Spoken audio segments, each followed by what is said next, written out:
Uh, hi everyone. Hey, what's up? What's up? It's me, Sclimbo. Welcome to Sclimbo. Welcome to the Sclimbo Show. I'm Socks Agency Sclimbo. What's going on? Thanks for all the streak sharing. Hold on, there's a lot. There's a lot to do. Hi everyone. Hey, what's up, Kinley? What's going on, everybody? Okay, hold on. 60 for Amelia. I have to manually do this once, okay? You gotta bear with me. All right, hold on. So we have a daily check-in now, as you can see, okay? And it works. It's persistent. What's up, Alba? Oh, not that. And it works. It's persistent. Okay, 59 for Duntum. Got it. I have to type numbers, so bear with me here. Duntum is 59. 59. Duntum. The problem is you're 13. Okay, Ayodo's 13. Ayodo's 13. I'm manually doing this, by the way. Ayodo is 13. So let me explain what's going on here. Okay.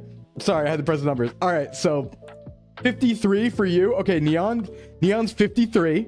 Neon is 53. Wait, stay. There we go. Stay bright. Neon is 53. Got that. 53. 18 for Varn. Buren, yeah, I got you, Buren. 11 today and a 30 streak before it was broken. I'll just put you at 42. All right, I'll put Vito at 42. Varn at 18. Varn at 18. Varnock, where are you, bro? There you go. Varn 18, Beto at 42. Let's see. Varn, Beto. We only have to do this once. Don't worry. We only have to do this once. It'll get easier. It'll get easier. Okay, so here's the deal. Why do I have that on? Oh, there we go. All right, cool. I'm working. 33 after today. Okay, double A at 33. Got it. Double A. 33. Let me have a sec. I'll explain what's happening. Okay, so 59, I'm Dragon's at 59. Okay, I'm Dragon 59, Tyler 58. I'm Dragon 59, Tyler 58. All right, hold on one sec. I'm Dragon 15. I'm Dragon. Where's Dragon? Why is that not showing up? Hold on. I'm Dragon. Is it LM Dragon? It's LM Dragon. Ah, that's the tricky one. All right, 59, and then Tyler. Dragon D's Tyler 58. Okay, Tyler. Where's Tyler? There we go. 58. Okay. So basically, we're trying to replace the stream streak. Sorry about that, everybody. Bear with me. Woozer, I did not get your 59. No, let me get your 59 right now. Bear with me. Woozer. I don't want anyone to be punished. Hold on. Woozer is Mr. Woozer. There we go. Mr. Woozer is 59. 59. Did I get your 23? I did. Okay, so we're switching over from the internal stream streaks to a daily check-in. And the reason why is I don't want people to be punished for missing a stream, but I want people to rack up high numbers, right? To be able to do that. So, but I don't want to punish them if they're like in the hospital or something. Did you get my 24 plus the 27 from before? Okay, I got Duntum's. Jinan, let me get you 24 plus 27. That's math. What is that? Hold on. 24 plus 27 is 51. Okay, 51. There we go. Jinan 51. Jinan, this is, just bear with me. It's a good day to do it because it's our just chatting stream. Jinan 51. And then let me just make sure that Duntum is at 60. Because yeah, Duntum, Duntum, you're good. Yeah, Duntum, you're good. I'm doing a lot of toggles, all right? There's a lot going on. I'm doing math, yeah. Here with you. Do you need to call animal control? No, I'm good. Okay, anyway, yeah. But we're swapping over to a daily check-in, right? Rather than a streak. And so daily check-in, that's a persistent number. You can click it once every stream and it will rack up your number and it will store it. So what I just did was I manually added everybody's streak who has a streak to start them off there so they can start at a higher number because they already have a streak. Get it? So for a little bit, we're going to have to do a little bit of manual adjustment because we're going to have to just make sure everybody's counted. So I don't want anyone who has a streak to miss it, right? So if you have a streak, let me know.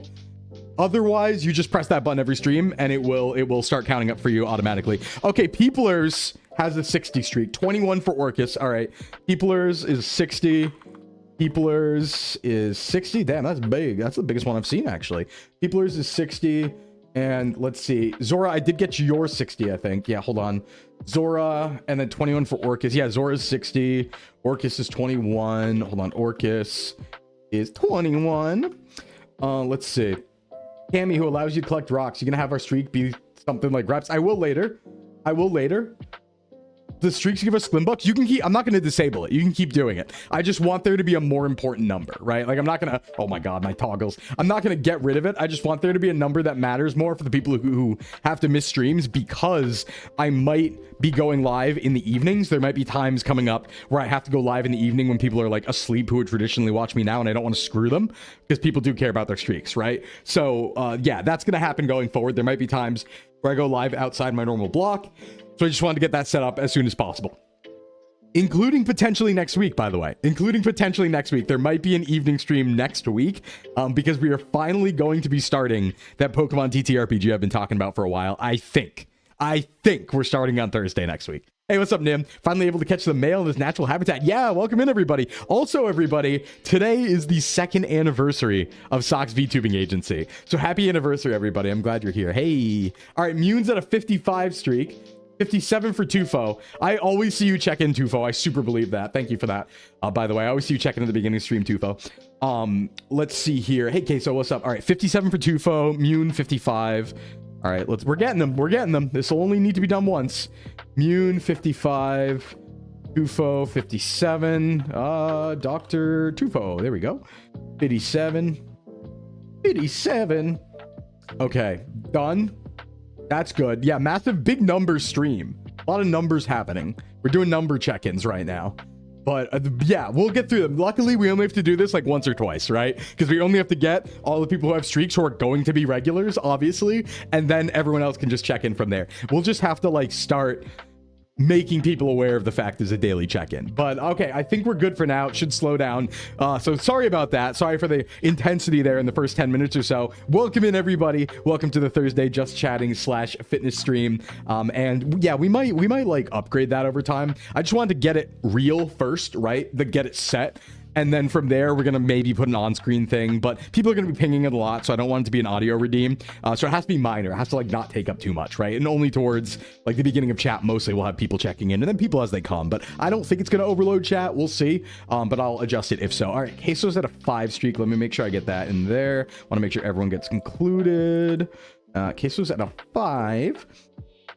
Okay, cool. Welcome in. Hi, everyone. I hope you're having a good day. How was your day yesterday? Welcome to the fitness stream. Welcome to Just Chatting. We're yapping today. We're answering fitness questions.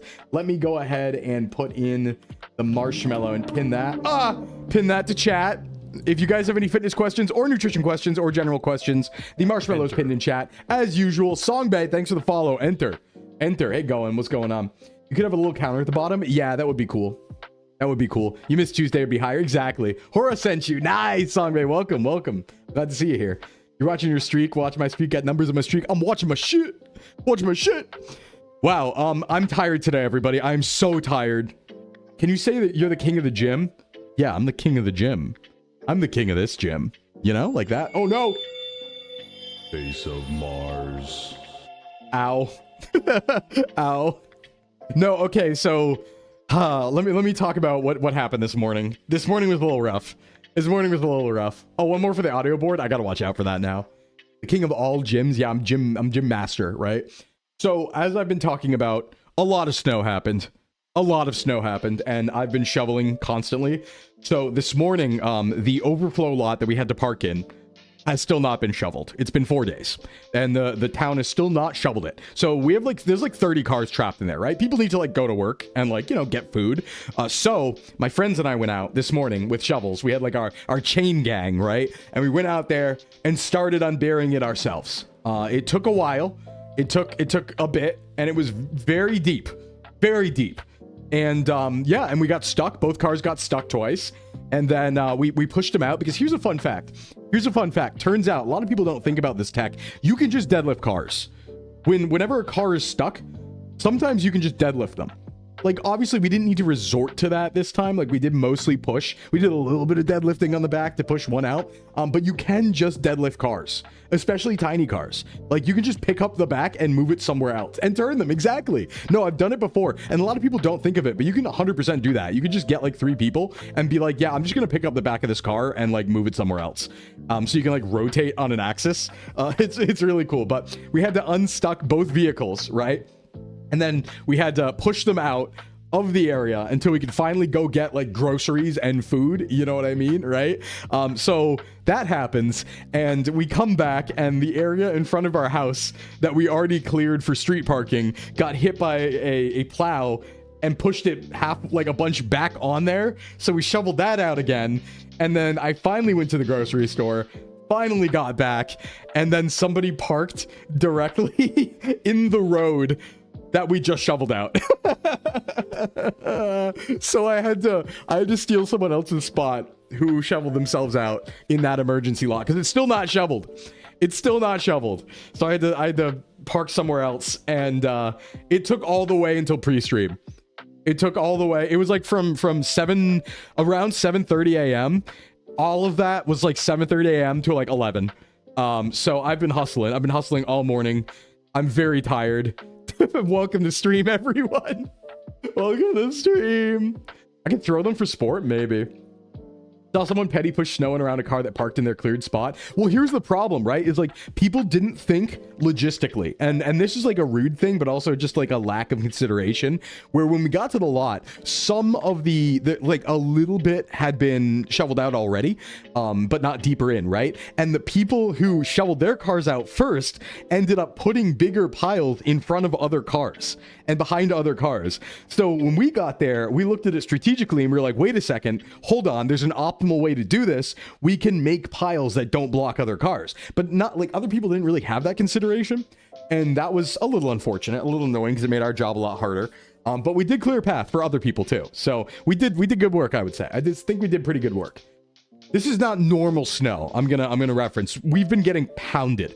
We've been getting absolutely pounded in New England. It's been back to back to back storms, hurricanes, and stuff like that. Probably like the most snow ever. I don't know, but like probably, right? And yeah, it's been bad. I've been shoveling. I think I've been out shoveling like 10 times in the past month. It's just like every other morning for a various reason, whether it be to finish clearing something I hadn't cleared already, or another snowfall happens and I have to re-clear things, or oh man, I'm so over it. I'm so over it. But I did get to go outside today. And that's the benefit, is like, while I am tired, while I am EP from the work, I did get to go outside today. I've been going insane trapped inside. So I got to frolic. I almost teared up listening to new metal this morning. I was like driving, and I was so happy to be on the highway and getting to yippee in the sun again, that I was listening to new metal, and I was like, oh, this is hitting different today. This is hitting different today. I'm feeling it. I forgot what I was listening to, but I was like, man. So yeah. Oh, it's been good. It's been good, but I think we're not done. I think there might be more snow coming. Weather was so bad last week, your bus got stuck in a hill for 3 hours. Yeah. That's a rough one. Getting stuck's hell. Clear this tuxedo. Oh, thanks. And then you like grab it or something. Is that what's going on? So where are we? What do you mean? Oh, right. Where are we? We're in Russia. Welcome to Russia, everyone. Welcome to Voronezh, Russia. This Thursday. Welcome to Asia. You're in Asia. This is Russia, Asia, not Russia, Europe. If there is even any Russia, Europe. I'm not 100 on that, actually. Manage predictions. This is going to Asia guessers. Payouts. Yeah, it counts for Asia. You did your civic duty and informed everyone at each bus stop. That's a good idea. That's a really good idea. Good stuff. Yeah, money out. Well, don't worry. You're going to be spending that money tomorrow. So, everybody, very important. A holiday. Hey, what's up, old man? Old man, what's your streak? What's your stream streak right now? We have a manual check-in now. You have to do a daily. Hold on. I should like put this on screen. Hold on. Let me put a text thing on screen really quick and just be like, we have a new daily check-in, redeem, use it, yo. All right. Thank you for that. And you said you had a 25. All right. Hold on. Let me that's big letters right there. Whoop. Oh, no. I need you over here. We have the meats. That is not the right text color for this, I would say. It kind of goes there. That kind of works for now.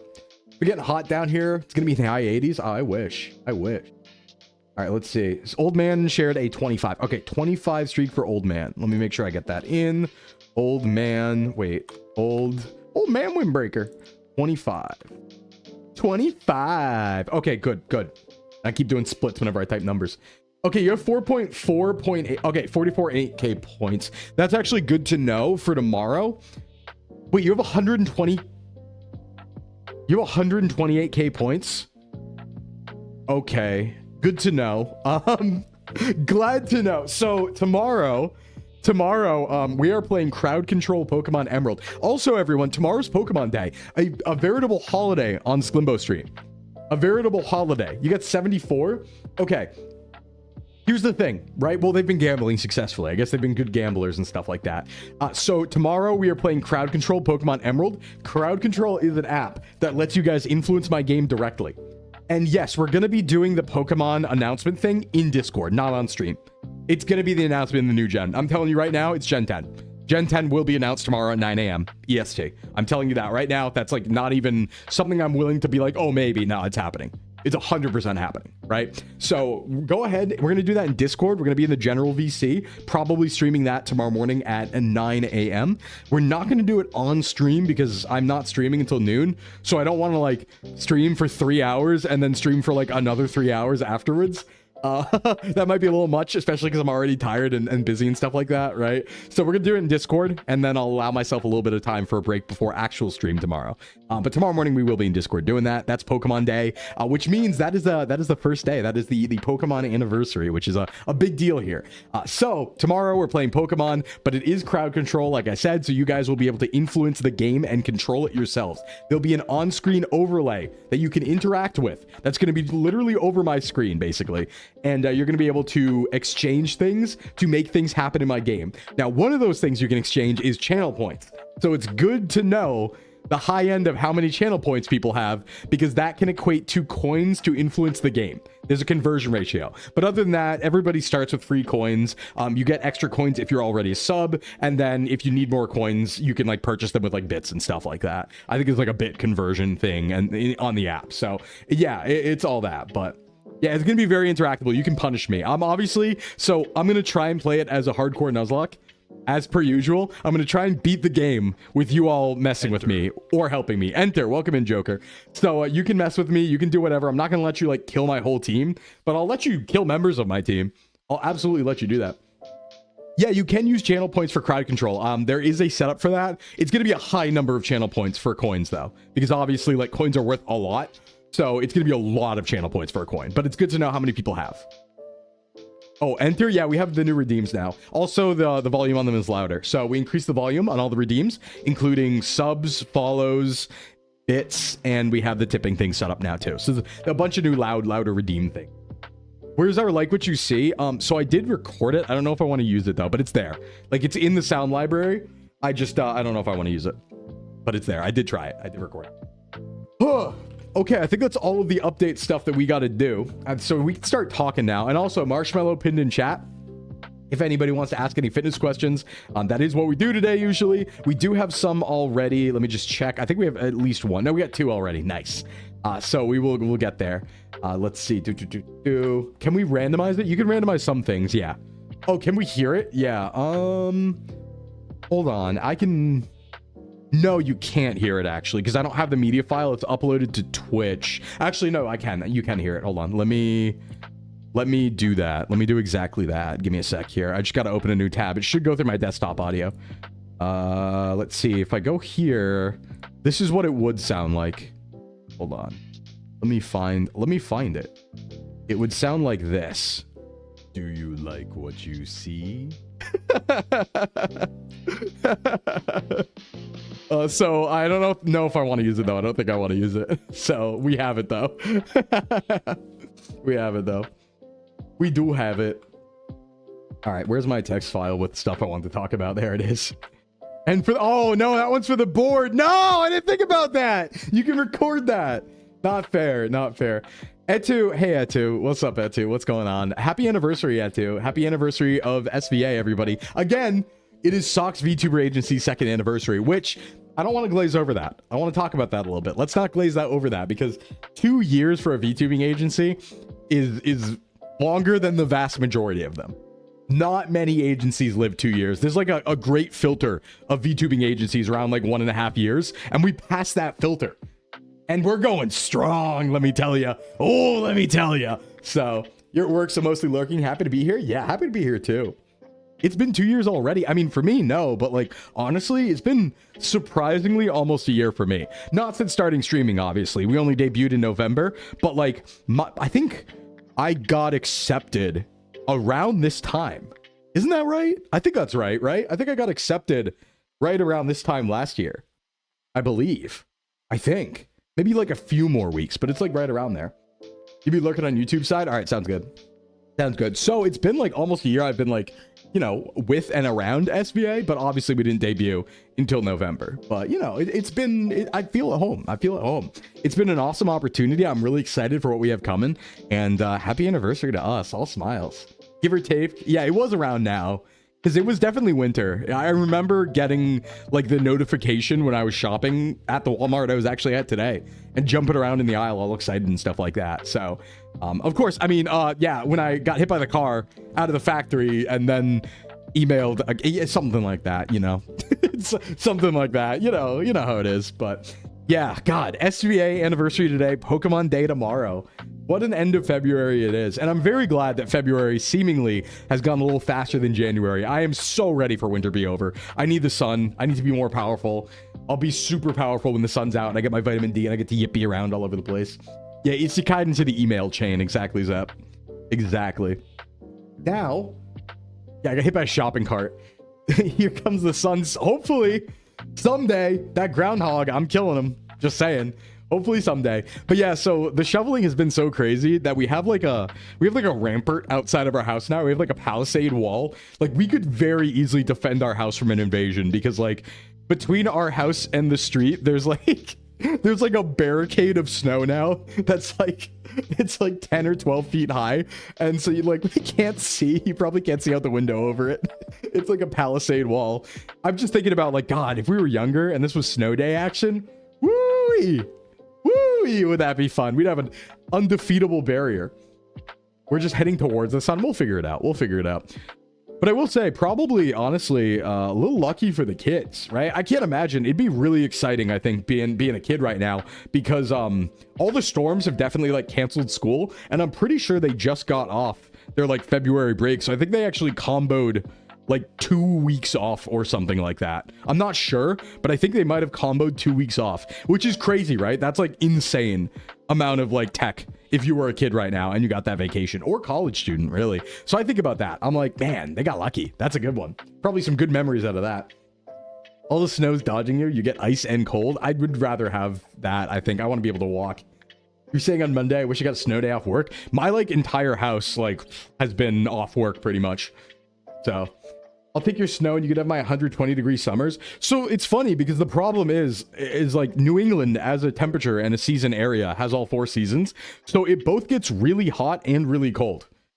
We kind of, I won't say we have the worst of both, but we have like a pretty bad version of both, right? Like during the summer, it can be over 100 and during the winter, it can be -10. You know what I mean? Like we have a huge amount of variance. So I do get to experience a little of everything. I will say the hottest I've ever been in my life was I was on a trip to Italy and Greece once, and it was in the middle of summer, and it was like 110 out, and we were on the side of a mountain, actually Mount Etna, and Mount Etna had recently erupted, like a minor eruption, right? And there was, I guess not recently, but like a couple years back, but all case in point, the entire ground was like soot or like ash, right? So it was like black sand and it was reflecting and I was wearing all black. So it was black sand, 110 degrees out, open-faced mountain. I'm wearing all black. It was the hottest I've ever been in my life. It was so bad. So bad. We get regular 95 plus degree summers. Yeah. So it's like, you know, we do have like the worst of all worlds at times. So, you know, it is funny going places that have more like variance temperature and just being like, or less variance and being like, yeah, that's fine. That's normal.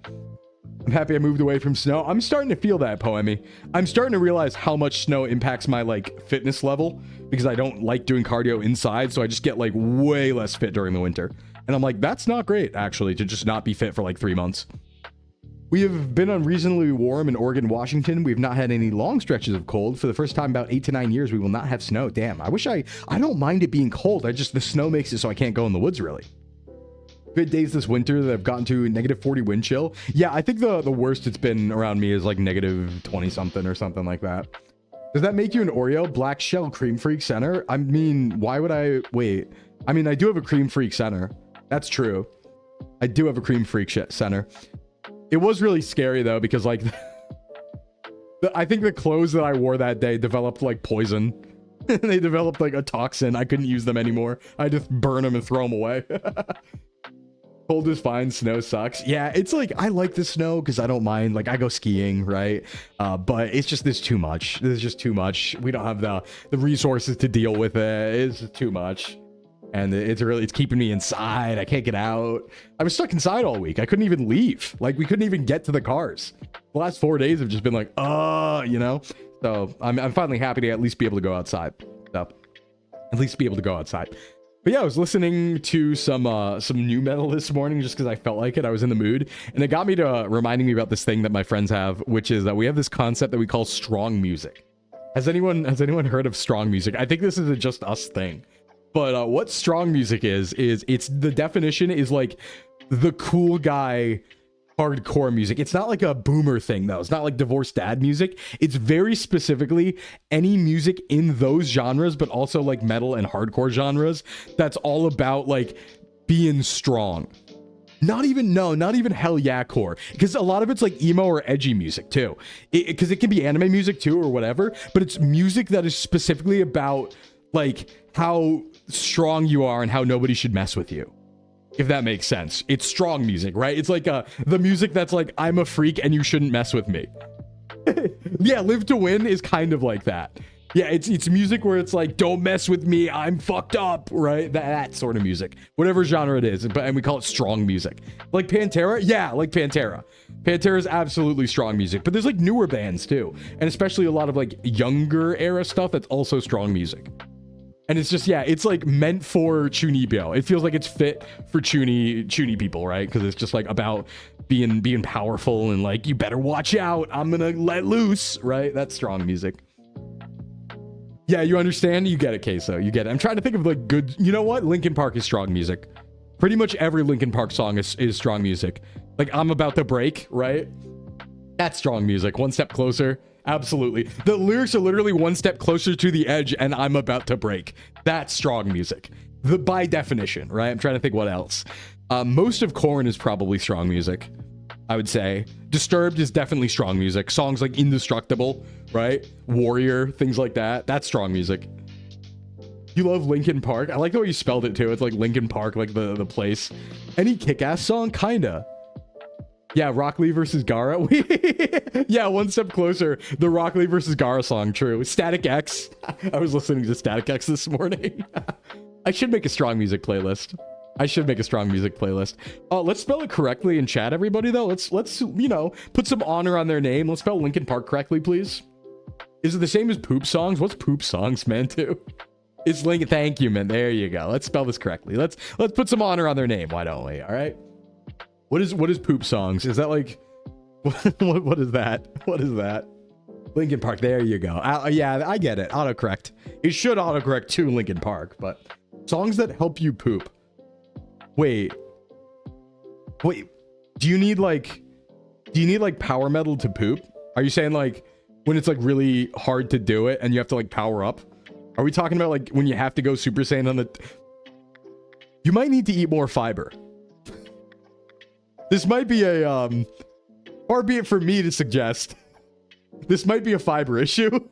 If you need to listen to power metal or new metal to give you power to push it out, you might need some more fiber, I think, maybe. But yes, no, unfortunately, I know your pain. Unfortunately, I know your pain. And yes, absolutely. Anything where strong music plus fiber, that's the only way to poop. Cannibal Corpse. Oh, yeah. Live to Win is really good. It is really good. I think Linkin Park would help me poop, right? Imagine, all right, hear me out. Let's talk about it. Let's talk about it. If you eat more fiber, drink your water. True, Dante. Let's talk about it. So imagine you're on the toilet, right? And you're struggling, right? The ring is not expanding, if we were to talk about it in proper terms, right? And then you open up one step closer, right? Bum bum bum bum bum bum bum bum bum bum bum bum bum bum bum. And then you do it, right? Then when it's like ba na na na na na na, then you strain, right? But like you pretend like you're going Super Saiyan. That, yes, that would work. That would work. I think that would work. Right then at the beat drop, absolutely. Easiest poop of your life at that point, right? Easiest poop of your life. Faint, you can do it with Faint too. But you have to just wait till the working out to Crush 40. What about the Doom soundtrack? That would work too. And that's definitely Strong Guy music. Two Steps from Hell is all Strong Guy music too. If we're talking about BGMs, that's like, even though there's no lyrics, that is spiritually strong music. For sure. Mozart. Yeah, Crush 40 and Sum 41 would work. Well, I don't know if Sum 41 would work, because not a lot of them sing about, I'm trying to think of like, they don't sing about being strong, just being like degenerates in a cool way, right? They sing about being like falling out of society. Crush 40 is strong music, absolutely. What about ES Posthumous? I don't know that actually. All American Rejects? Some of them maybe. The thing is that it can't even be like, it doesn't have to be a band. It can be a song. Oh yeah, 3 Days Grace is definitely strong music. Absolutely, right? Like, let's just think about that. I get these mixed up all the time. That is Animal I've Become, right? 3 Days Grace. That song is literally called Animal I Have Become. Come on. That's strong music, right? Them give Pumping Iron Power a try sometimes. Your style for lifting music. I should look into that. Yeah, 3 Days Grace is definitely strong music. Some of it. Probably quite a lot of it, actually. But yeah, I think that makes sense. I think like if you do listen to that while pooping, it would help, right? Because I imagine, yep, Monster by Skillet's definitely strong music, right? I feel like a monster, and it's about turning into a freaky beast. Pretty much all of Disturbed is strong music. Anything that makes you think you could morph into a werewolf and like hit the gritty, like those TikToks, that's strong music. Spirit Never Dies by Masterplan. Yeah. Just you could just imagine it, right? Like anything like that. I think when I was younger, right, I used to spend a lot of time in the mirror. I would lock myself in the bathroom and I would just look at myself in the mirror and pretend to go Super Saiyan, and like I would LARP all of Dragon Ball Z in my head and self-insert as a character. But I was really good, actually. As a kid, I wasn't a Gary Stu. I didn't make myself overpowered as a kid. Even in my own fantasies, I was like, no. I want to be a reasonable amount of power. I don't want to one-up Goku. That would be unreasonable, right? So I self-inserted myself into Dragon Ball Z. But I would look in the mirror, right, and listen to Linkin Park and pretend to go Super Saiyan, right? Now, I was very cautious, so I felt like it wouldn't be fair for me to go Super Saiyan any earlier than other people, so I didn't give myself Super Saiyan in my own headcanon until I was fighting First Form Cell. I waited all the way until Imperfect Cell to give myself Super Saiyan, right? But like, you gotta wait until the beat drop of Linkin Park, and then you look in the mirror and you go, right, you pretend to power up. So, good Sphere Grid, nice. Pretend to have an Omnitrix, that's fair. I wasn't really into Ben 10, that was a little late for me, but yeah. Wake the Dead by Comeback Kid, that's pretty good too. Maki versus Sakura, who wins? Ooh. I think, which Maki are we talking about? There's a few Makis. Which Maki are we talking about? It was when I was... Oh, yeah. Well, okay. Future Gohan fighting the androids changed my brain chemistry. That's not even like a question. That's my most watched thing of all time. I have seen History of Trunks at least 38 to 40 times. I used to watch it before soccer games to give myself... I played defense, right? And so when the offense was rushing towards me in soccer, I would imagine that I was Gohan fighting the androids. And so I would listen to it before every soccer game to pump me up. I would watch it every single Saturday morning. I think that changed my brain chemistry. Maki, sadly, Sakura isn't written well enough. No, I think Sakura's probably stronger. It depends what Maki we're talking about, though. Depends what Maki we're talking about. But yeah, I think like future Gohan, like History of Trunks really instilled the idea in me of like fighting a doomed battle being the coolest thing of all time. Right? Like fighting a battle where you're sure to lose and you're not strong enough, but you can hold them off for a little bit and you're in like a doomed future. Like that is the coolest concept of all time for me forever. I love it. And I think that's because of that OVA. That changed my brain chemistry. Revenge of Cooler did that for you. Yeah. Revenge of Cooler soundtrack is insane in the Funimation dub because they use just actual nu metal. Like when they start playing Deftones when he goes Super Saiyan and pushes back the like Sun Crusher attack. That's so cool. I don't think Maki JJK clears Shippuden and Sakura. I'm gonna be so honest. I think that's a completely different level of power. I think it's a different level of power. Because if you equate Shippuden and Sakura to like some of the feats in Boruto, Sakura's kind of a monster. I haven't seen the manga though, so I don't know where Maki gets to. I'm anime only. But I'd probably Sakura on that side, honestly. Probably that side. Drowning Pool during the fights? Yeah, Drowning Pool during the fights. Boy, oh, wow. Oh, and Drowning Pool in the beginning, right? It's so sick. Hold on, right? I'm not going to show it on stream because it's DMCA. But at the beginning of, what's it called? Revenge of Cooler, they flash back to Bardock. And it's so sick because Bardock's doing his final stand and they play Drowning Pool. So it's like, wow, wow, wow, wow, wow, wow. He's like, Frieza! And yeah, it's great. I love it. I love it. And then he dies to remind it of you. Oh, man. That changed me forever. It's so good. It's so good. This is not the first or third time that I've talked about this and how important it is to me. That's my everything. It really is. Yeah, you should rewatch them. You have to look for the Funimation version. They're becoming increasingly harder to find. Especially when we went back and became Super Saiyan. I'm not so big on that one. I don't like that. I don't like that very much. I think, one, it doesn't strike it for me because it's too late. It's after the fact. I mean, he does beat the absolute hell out of that guy, and it's really funny. I think Chilled was... No, not Chilled. That's the super guy. Whatever his name was. Frieza's ancestor. But I like Bardock better when he was living in a doomed past and died. I think it's cooler when he... Frost, thank you. I think it's cooler when he dies and isn't strong. That's way cooler.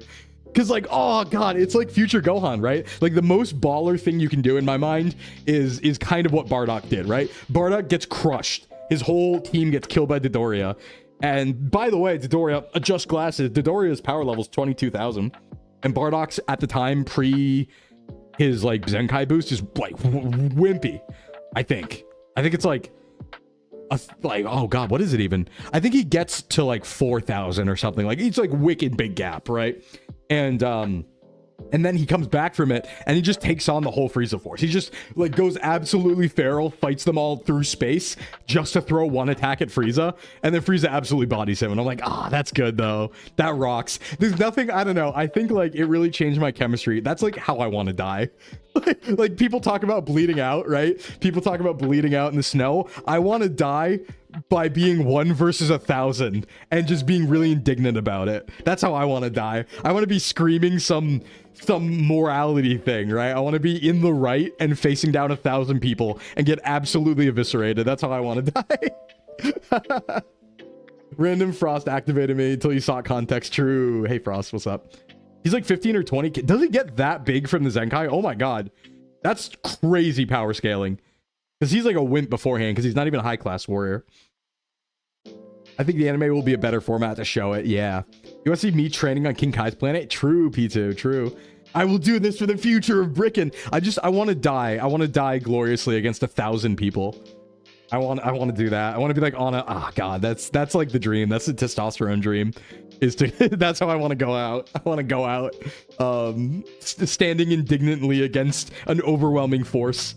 Right? Like when I think about the best death scenario, I think about the idea of like, you ever see that comic? This comic, I think about this one a lot. The comic where there's like a meteor that's coming to hit the earth, right? And everyone's like, you know, hugging their loved ones, and it's like panels of everyone hugging their loved ones or panicking in the streets. And the final panel is just a kid with a baseball bat standing on top of a mountain, like with bubblegum, rearing up like he's gonna knock back the meteor with a baseball bat. That's me. That's how I feel. I'm like, oh yeah, that's the sauce right there. I want to do that. I want to be like, I want to die that way.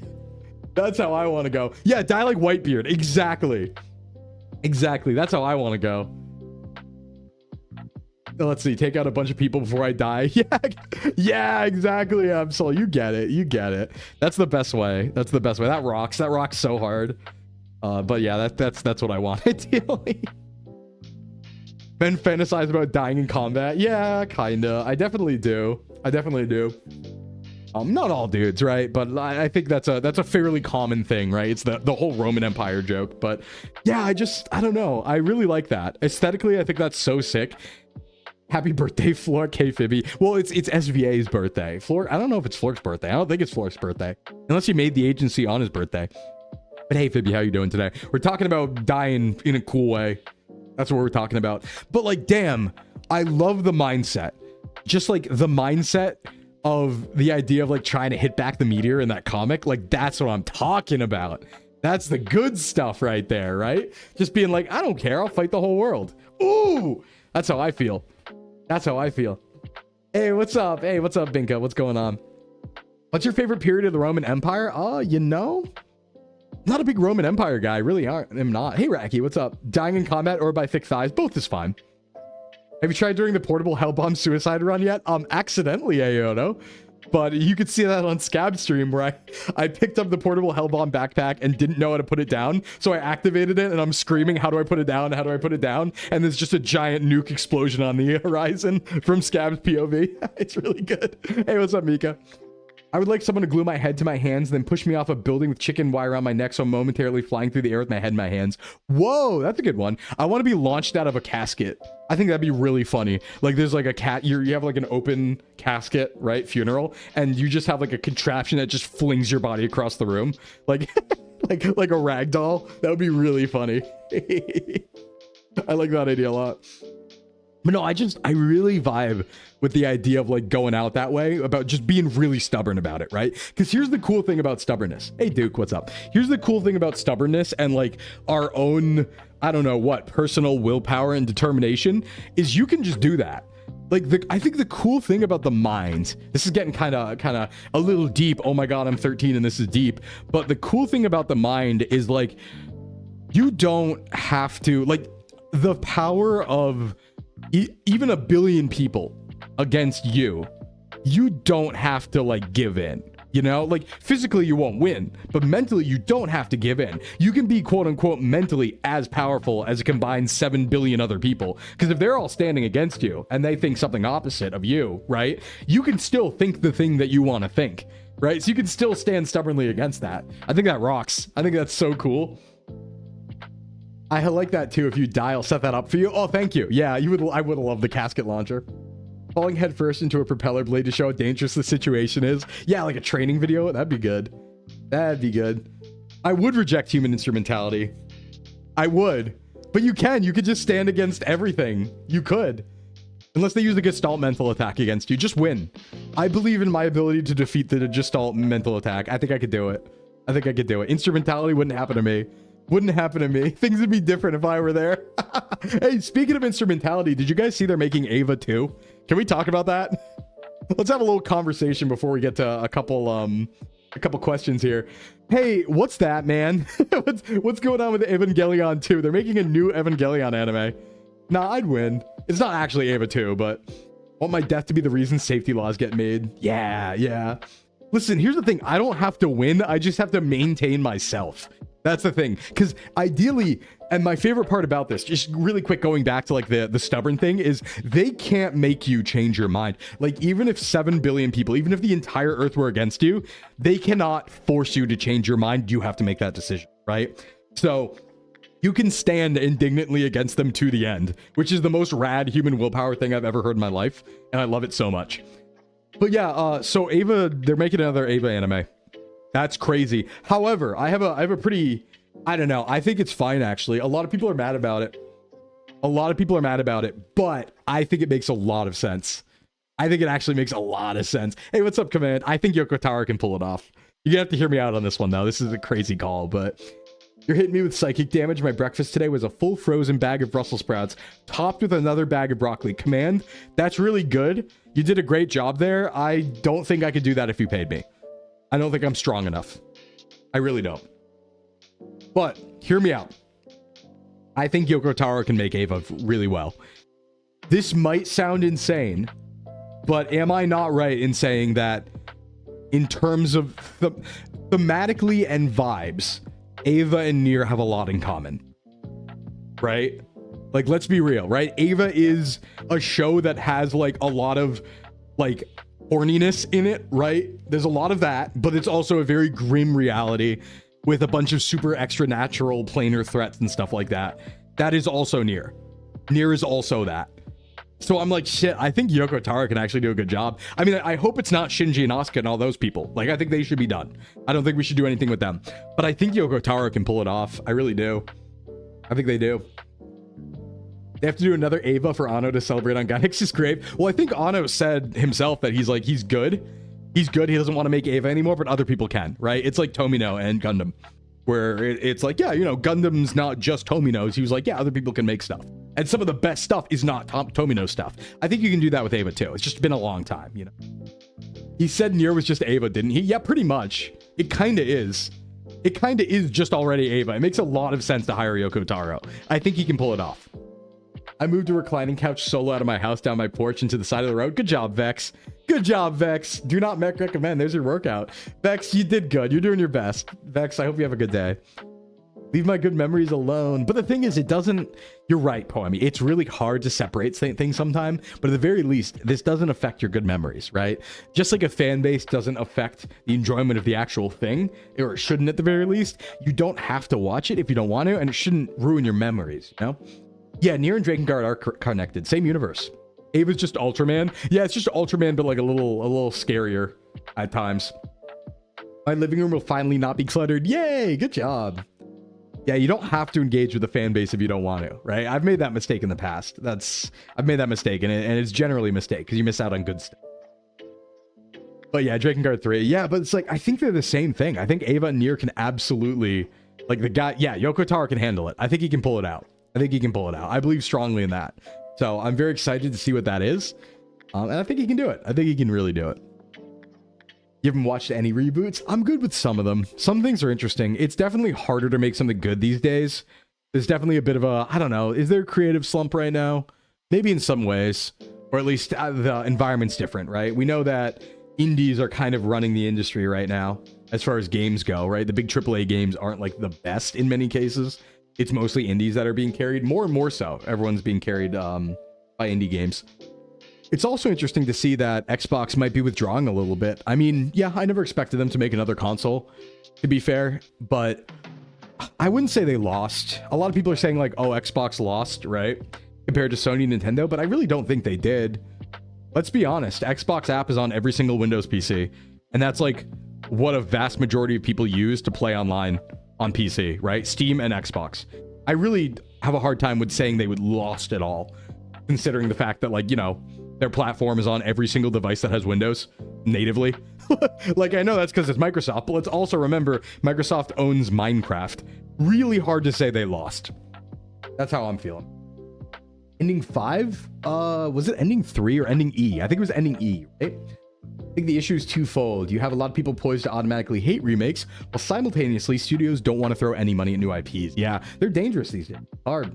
All consoles lost to PC. Yeah, I'd say so. Outside of Switch, they're holding their own. But yeah, they wanted out of the console market for a long time. That's no surprise. They tried so hard and got so far, but I think in the end it did matter. I think Xbox still matters. I don't think they lost by any stretch. I think Sony might get the short end of the stick here, right? Because Nintendo's doing their own thing. Xbox is already integrated on PCs. But at the end of the day, what will Sony have? Once consoles end, which they're going to that area, right? What will Sony have? Like, I think Nintendo kind of made, you know, good profit this whole time. And even their consoles sometimes make a profit, unlike some of the others. But what will Sony have at the end of all this, I wonder? What will they have? Xbox is to Microsoft like Twitch is to Amazon, negligible loss leader. Yeah, and now it's on every platform, so they pushed it. It's just going to be integrated with stuff now, I bet. Capcom remakes for the most part have been bangers. Yeah, they do a good job. Well, you can always leave it up to a dedicated game company, right, to do all right, especially a Japanese dedicated game company. I think one of the biggest mistakes ever made in the game industry was moving Sony's headquarters to California and shutting down most of their Japanese in-house divisions for making games. That was a huge mistake for Sony. Big mistake. Ooh! As their new console, they should make a PC with Xbox Windows version. There kind of is, man, too. The new ROG Ally that's coming out, like the handheld PC, is partnered with Xbox. So it's technically an Xbox console, but it's an Xbox ROG Ally that's like a Steam Deck competitor. That exists. That's coming out. It might have already been out. I don't know. The Game Sphere. The Game Sphere! Sony will have the chair in the corner of the hotel. Yeah, all their exclusives come to PC. Yeah. And they'll never be able to make one because they take 7 years to make an exclusive that's like 13 hours long, right? We've spent $10 gorillion to make Last of Us 4. And it's like, all right. Still like what? The 44th best-selling game of all time, by the way. This is really sad, but I looked at the list recently when I was thinking about this, and I was like, okay, let's see. Best-selling games of all time. Whose IP are these? The first Sony exclusive was number 44. Just saying. Just saying. I do like Sony, though. I've always had, like, every console, but I don't know. They kind of dropped the ball on a lot of things. Sony hasn't stopped taking L since $599 US. I would say so. The only reason, in my opinion, that they like quote unquote won the 8th gen of consoles was because the other people shot themselves in the foot with the Wii U and the Xbox One originally. Like they super shot themselves in the foot, and Sony just didn't mess up. That's their success, is they didn't fuck up. Right? So Dosubi? Dosubi? Bronyel, thank you for the resub. Oh, do you like that new sub emote right there? Thanks for the resub, Bronyel. Hope you're having a good one. The other guys fumbled so badly, Sony was like, we won? Yeah, it was like the three of them went on stage, and Wii U shot themselves in the foot, and Microsoft shot themselves in the neck, and then Sony was like, I guess PS4 is normal. We made a PS4. And they're like, woo! You know? Here's how Killzone can still win. Yeah, and then Valve just won the whole time. Valve's always been the winner. Always, always. Though I will sort of say for a while, Epic Game Store was really competing with them. They were giving out a lot of free games. They were putting a lot of money into competing with them, but I think they stopped doing that. Yeah, they won by doing nothing. They won by making a normal console, right? Like not doing weird gimmicks, not having the most predatory things you've seen in your entire life. Like early Xbox One, Don Matrick got fired for that stuff that he did.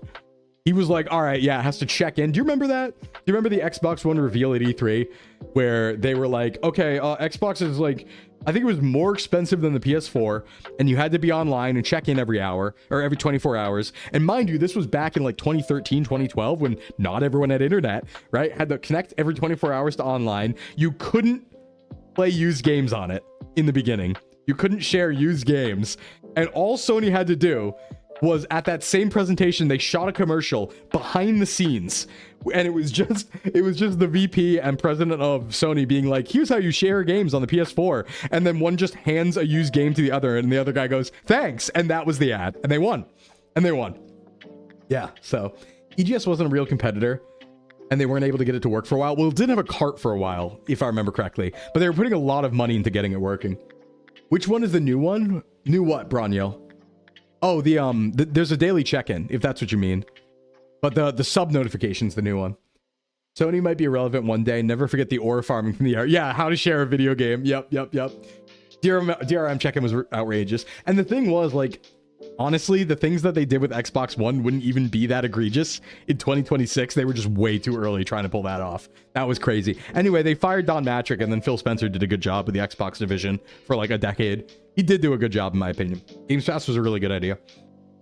So, eventually Xbox One became like an alright console, you know? You could tell Sony's struggling by the fact they keep randomly finding new PS2 sales under their couch cushions. Yeah. Whoa, look at this. Whoa. PS2 actually sold more. Wow. Phil Spencer's gone, and it's up to the comedian Rom Funches to lead Xbox to victory. Yeah, didn't they kick out... Well, I don't know if they kicked him out. Maybe he retired. But Phil Spencer is being replaced by someone who really likes AI, I hear. That's what they're saying. Oh boy. Oh boy. Oh, that'll be good. That'll be rich. Can't wait for this one. Can't wait for this one. This will be funny. This'll be funny. Teehee. New lady's a pure AI person. Bad call. I think that was a senior decision call. Because Phil Spencer was actually pretty baller as Xbox boss. I'm going to be honest. He was one of the people you'd want running a games division because he was like with Microsoft since the 80s. And he started as a programmer at Microsoft, right? So he wasn't some like business graduate who was like, I'm going to manage everything. You know, I'm not going to business degree my way up here. He was like a coder who got promoted, and he played games for real, actually. He actually enjoyed video games. And that's who you want running your company. That's why Nintendo did well. That's why Nihon Falcom does well. That's why Microsoft did well when he was in charge. Bad idea to take the AI person. Oh boy. Oh, it's going to be bad. They have a corporate mandate that all divisions must use 30% AI in all their content. Oh no, it's going to be so rough. Yeah, fire up the PS2 factory. Ugh.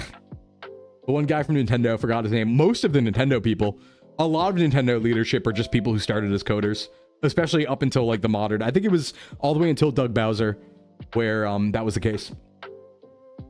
Yeah, Phil Spencer was in those COD. Yeah, he was in the COD lobbies with us. True. True. Iwata was one of them, but all of them were. I mean, Miyamoto, Iwata, obviously all the Pokemon people. Yeah, they were all just Nintendo employees who got promoted, but they liked games and made games. You know, that's what you want to see. You want the people who run your company to be people who in the past were like the grunt workers. That's pretty ideal, I would say, because they actually have, you know, some attachment to the product and some attachment to the industry, and they're not just like, how do we maximize stockholder value? How can I make life worse for everyone today? There was a guy who invented toys specifically. Yeah, I think that was Miyamoto was Mario. Was Mario guy and Zelda guy and stuff like that, and Pikmin guy. The guy who invented toys. That might have been Iwata's predecessor? That might have been. Because Nintendo was a toy company at first. Could have been his predecessor, I'm not sure. Something like that. Something to that degree.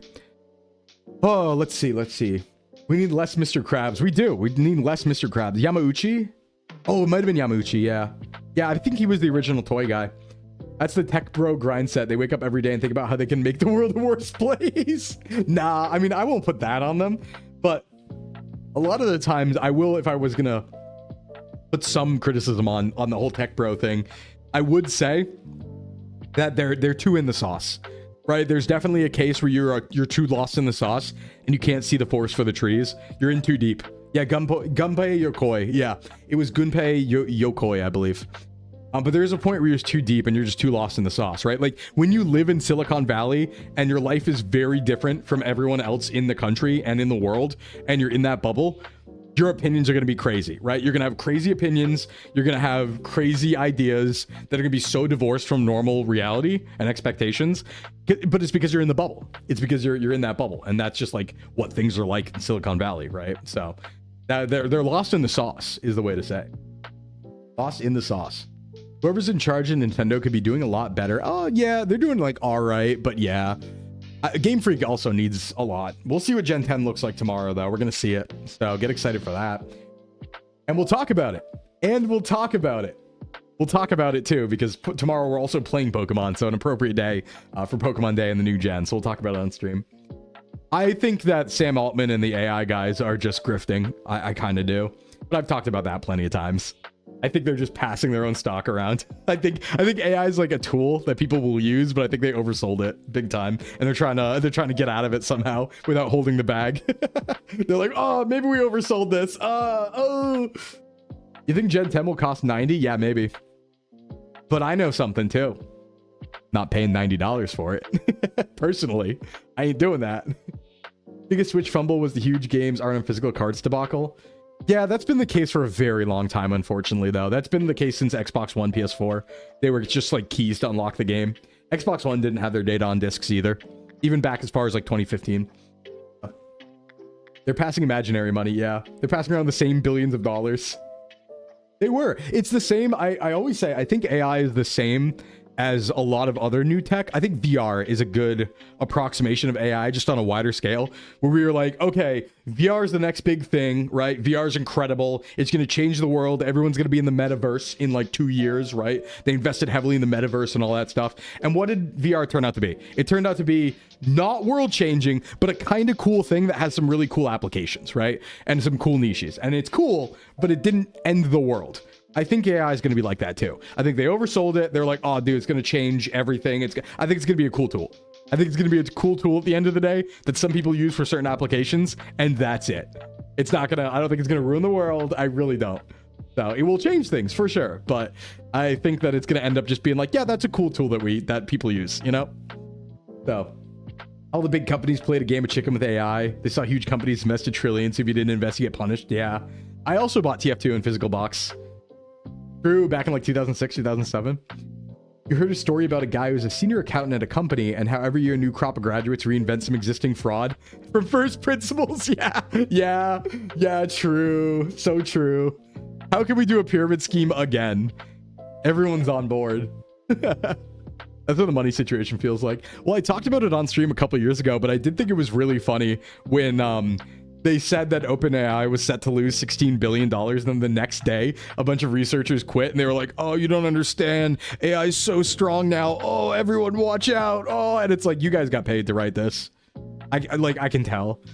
It's way too like, you watch out everyone. I'm like, I don't buy it. Not the day after them saying $16 billion they're about to lose. They're trying to hype up how good it is. I'm like, all right, sure. Guy presents a new idea. It's once again a Ponzi scheme. Yeah. Once again, I've created a Ponzi scheme. You got a picture of you in 2008 holding it with a Rock Band hat. Yeah, I loved Rock Band. I was a big enjoyer of Rock Band. I was always the singer in Rock Band in my little Rock Band group, right? So, God, I miss that. Black Hole Sun, Me and My Band, all those good fun songs. I wish Rock Band stuck around. I know there's probably applications that are similar, but they tried pulling the Oppenheimer, What Have I Done?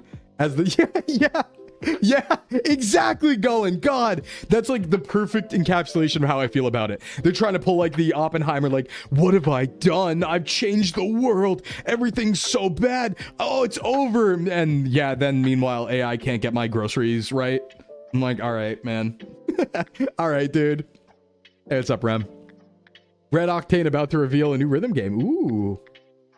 It's all over. Rock Band name was Band. Nice, nice.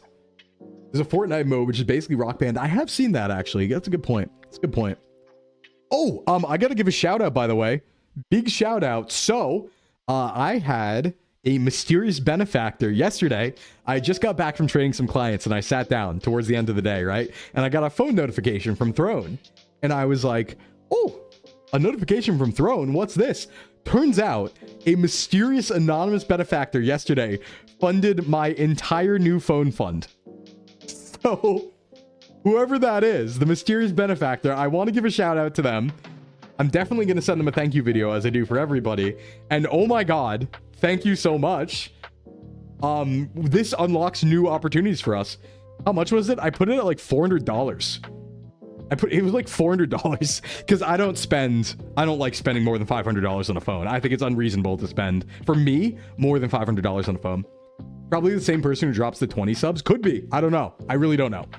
But it was a big W. I'm honored. Thank you. And that is going to help a lot because, as I've talked about before, my current phone is 6 years old and the battery lasts 1 hour. And it doesn't even have the advanced tracking, right? It doesn't have like V-Bridger tracking either, the True Depth stuff, because it's a very old iPhone. So this really is going to change the game when it comes to especially the 2.0 model. And more than that, the more important thing is this unlocks camera stabilization. And what camera stabilization unlocks is the ability to do IRL hiking streams and wilderness streams and nature streams, because then it doesn't make people sick when they watch it.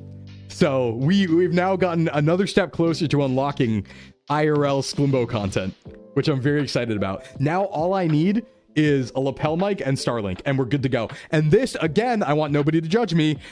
Once again, I am correct for having a gaming laptop, right? Because we were talking about it and we were like, oh my God, how are we going to stream? How are we going to do it? How can it be dubbed? We need like a stream backpack. And I'm like, whoa, hold on. I have a laptop.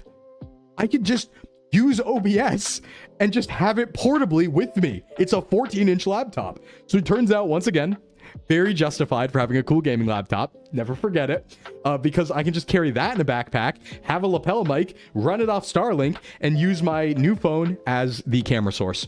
Because there is a way to, like, virtually, without cords, use your phone's camera as an OBS source. So we're good. All we need is lapel link and Starlink, and we can get going. Will 2.0 have belly hair physics? Well, I can't talk about it. Can't talk about it, but yeah, lapel mics are pretty cheap. It's like 30 for a decent one. That's the idea. Yeah, people always make fun of me for having a gaming laptop and that being my main PC and stream PC. And they're like, oh, I can't run anything. And I'm like, have we had any problems? Have we? I ran Neo 3. That's a new game, right? Run stream. We don't really drop any frames, right? Nothing's crashing ever. I have no tech issues for the most part. I am justified. I'm justified. Is Starlink pretty solid? Yeah. So, you know, regardless of what you feel about, you know, Elon, Starlink is an incredibly transformative service, I think. Especially as somebody who's outside a lot and goes to areas that don't have internet access. And especially for people who live in areas that don't have internet access. Most of the world now has access to internet because of Starlink. Regardless of if you're in Antarctica, the middle of Africa, it's kind of baller. And you can also use it mobily too. So it's like you can use it while you're moving, which is also a big deal. So That's probably what we're going to do. And it's pretty damn strong satellite internet. So it's pretty solid, yeah. It's pretty solid. You have 2 gaming desktops and considering adding a gaming laptop? Yeah, I mean, like, I like it as my only PC. I'm not a big fan of desktops. I've used them. I've made them. They're cool. I like small stuff. I like form factors and stuff. Yeah, I think it's important sometimes to be like, you know, we can, like, there's nuance. There's always room for nuance, I think, when it comes to stuff like that, where it's like, you know, you can hate whoever's in charge, but if they have a good service that's, like, good for the world, it's still good to have that, right? Like, I'll put it this way, I wouldn't lose Starlink just to get rid of Elon Musk. Like, I don't think that impacts humanity positively, right? Like, I'll suffer it, right? I'll suffer it, whatever you feel about him, right? That's your opinion. But I think personally, it's like, yeah, I'd rather have Starlink than not, right? So that's fine. I have a very specific setup. I don't like moving my desktop. Yeah, I get you. Let me take a drink.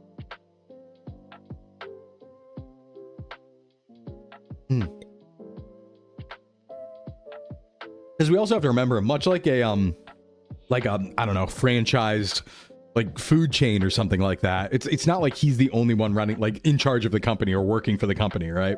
Like, there's a lot of people who did a lot of work before he got there. So I don't know. I don't think we can yeah. I mean, that's not to say, right? I'm not going to say how I feel on the guy himself one way or another, but I think Starlink's pretty solid. I think that kind of works well. It's a good tool. So yeah, once we get that, we'll be able to do IRL stuff. Yeah, he probably just takes credit for it. Cybertruck was probably his idea. Yeah. It's just a successful company he bought his way into. That's the thing. I just don't think we should throw the baby out with the bathwater, right? Where it's like, even if, you know, depending on how you feel like him, if he helped make, or he does have, or a company he owns has a really good tool that we want that helps us, we should take advantage of it, I think. Can they uninvent Cybertrucks? It's tough because, like, I want there to be weird stuff on the road. Just for my own, like, for my own aesthetics, I want there to be weird freak vehicles on the road, but they don't have to be the Cybertruck, right? But I think we should, like, cars are boring. Cars look really boring right now, and they're all very samey, just like phones. Things are just boring and samey. I want weird stuff. Whether it be phones or dress or cars, like, I want freak vehicles, just like I want freaky phones and all that stuff. So I just want freak stuff on the road. Doesn't have to be the Cybertruck, though, but, you know.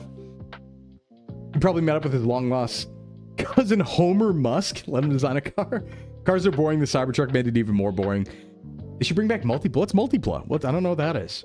But now I got to look into what phone to get, because I don't want to spend over $500. I'm thinking about, like, the 16E, maybe, like a refurbished 16E iPhone, or a 15 Pro Max used. I'm not gonna buy a new one because they're all too expensive. But yeah, I'm thinking about maybe going like 15 Pro Max old, which is like 2023's flagship. Because honestly, there's apparently no big difference between the 15 Pro Max and the 16 Pro Max and the 17 Pro Max. They're like not that different. Doesn't matter that much, right? So I could get that used for about 500 or so. So I might do that, or I'll get a 16E. Either way, we'll be fine. You saw a Cybertruck got totaled by being sideswiped by an e-scooter. Yeah, I did see a Cybertruck fail to go through a fence. That was pretty funny. Pretty good for tracking a camera. Yeah, still close to industry leading when it comes to stabilization, which is the big thing we want, because we're going to be using that as our main camera for streaming. So, you know, if Cybertruck is the Kiki of ugly, Fiat Multipla is the Boba. I don't know that. Hold on. I want to look this up. This is the Fiat Multipla. What is this? Oh, I like it. It is very dumb looking, but I like it. Yep, I like stupid dumb car. Love it. I want more stupid dumb cars, please. Please give me something dumb on the road. Please. I want weirdness. Just like how I like when I go to cons and everyone's cosplaying. I'm like, that feels right. Feels cool. Everyone's wearing weird stuff. And I'm like, yeah, this rocks. I don't like boring stuff. Bah. The 15 Pro can do the VR camera stuff. Ooh. Neat. I'd probably get like a, full VR setup though if I was going to do that. All right, we should answer a few fitness questions. We've been going for a while without answering any questions. So, let me answer a couple because I know some have come in. Sorry for taking so long to get to them. My bad. But our pre-rolls are on, by the way, but we'll take an ad break afterwards. We've talked about not taking as many ad breaks now. We'll just take them when I feel like I need them rather than every hour on the dot. When it makes sense, I think is the right answer. Whole experiment. We'll see what people like. Okay, let's answer a couple questions. On to fitness. Bada boom, bada bing, and here we go. Okay, question number one. Question one. Most optimal way to use steroids. Don't. Okay, first question. This one was 3 days ago, so we're only getting to it now, but I did see it come in. When I try to count calories, I either get overwhelmed trying to remember, fit in the time / get the numbers right, or I get obsessive in a way I can feel like is a precursor to the disordered eating. I get that. I've been there. I know this dips into mental health. I've heard this is a fairly common experience. Absolutely. And I'm sure you've had clients who struggle with this in the past. Yup. So what is your advice on how to track calories without forming a complex about it from a compassionate fitness professional perspective? Honestly, my answer in this case is don't track them. And now hold on before you jump on me, right? Before everyone jumps on me and they're like intuitive eating and all that. No, that's not what I'm saying. But I have worked with many clients, and I've talked about this before, where you don't necessarily have to track calories in order to be under on your calories. There are other things that you can do. And one of those big ones is this might be one of those scenarios where I would recommend potentially looking into intermittent fasting.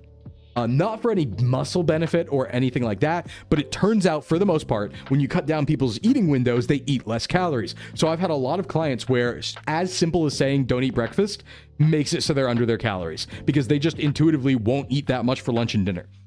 So that is one way to think about that. You're watching an ad right now with burger in it. Burger. Hey, what's up, Crybullet buddy? Yeah, burger. What's the difference between tracking calories and tracking macros? Honestly, not that much, Delmeyer. The thing is tracking macros. So macros have calories, right? So protein is 4 calories per gram.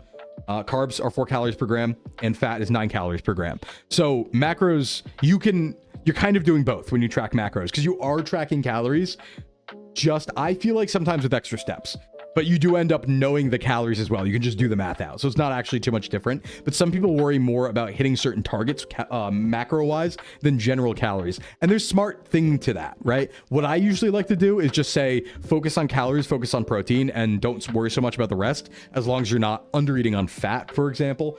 That's an easier way to do it, I think, than tracking every macro. Because sometimes it's really annoying to be like, oh, what carbs do I need to have? It's like, nah, you probably don't need to, really. Like, you're not going to die by having 160 grams of carbs versus 300 grams of carbs in either direction. So it really doesn't matter.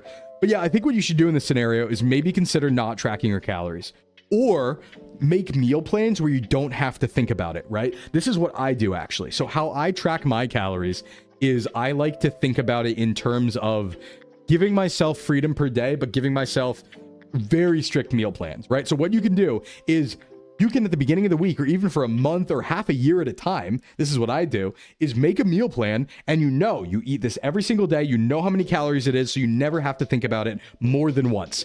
And then if there are extra calories, or if there is a meal you don't eat, you know how much you have left. So a good example being me right now, I plan everything but 800 calories. So I know every single day I have 800 calories I can spend on whatever I want. It doesn't matter. I already get my macros from the other calories. Prior to that 800, I'm good on protein, I'm good on fat, I'm good on fiber, I'm good by that point, right? So then all I have to think about is I have 800 to spend on wherever I want per day.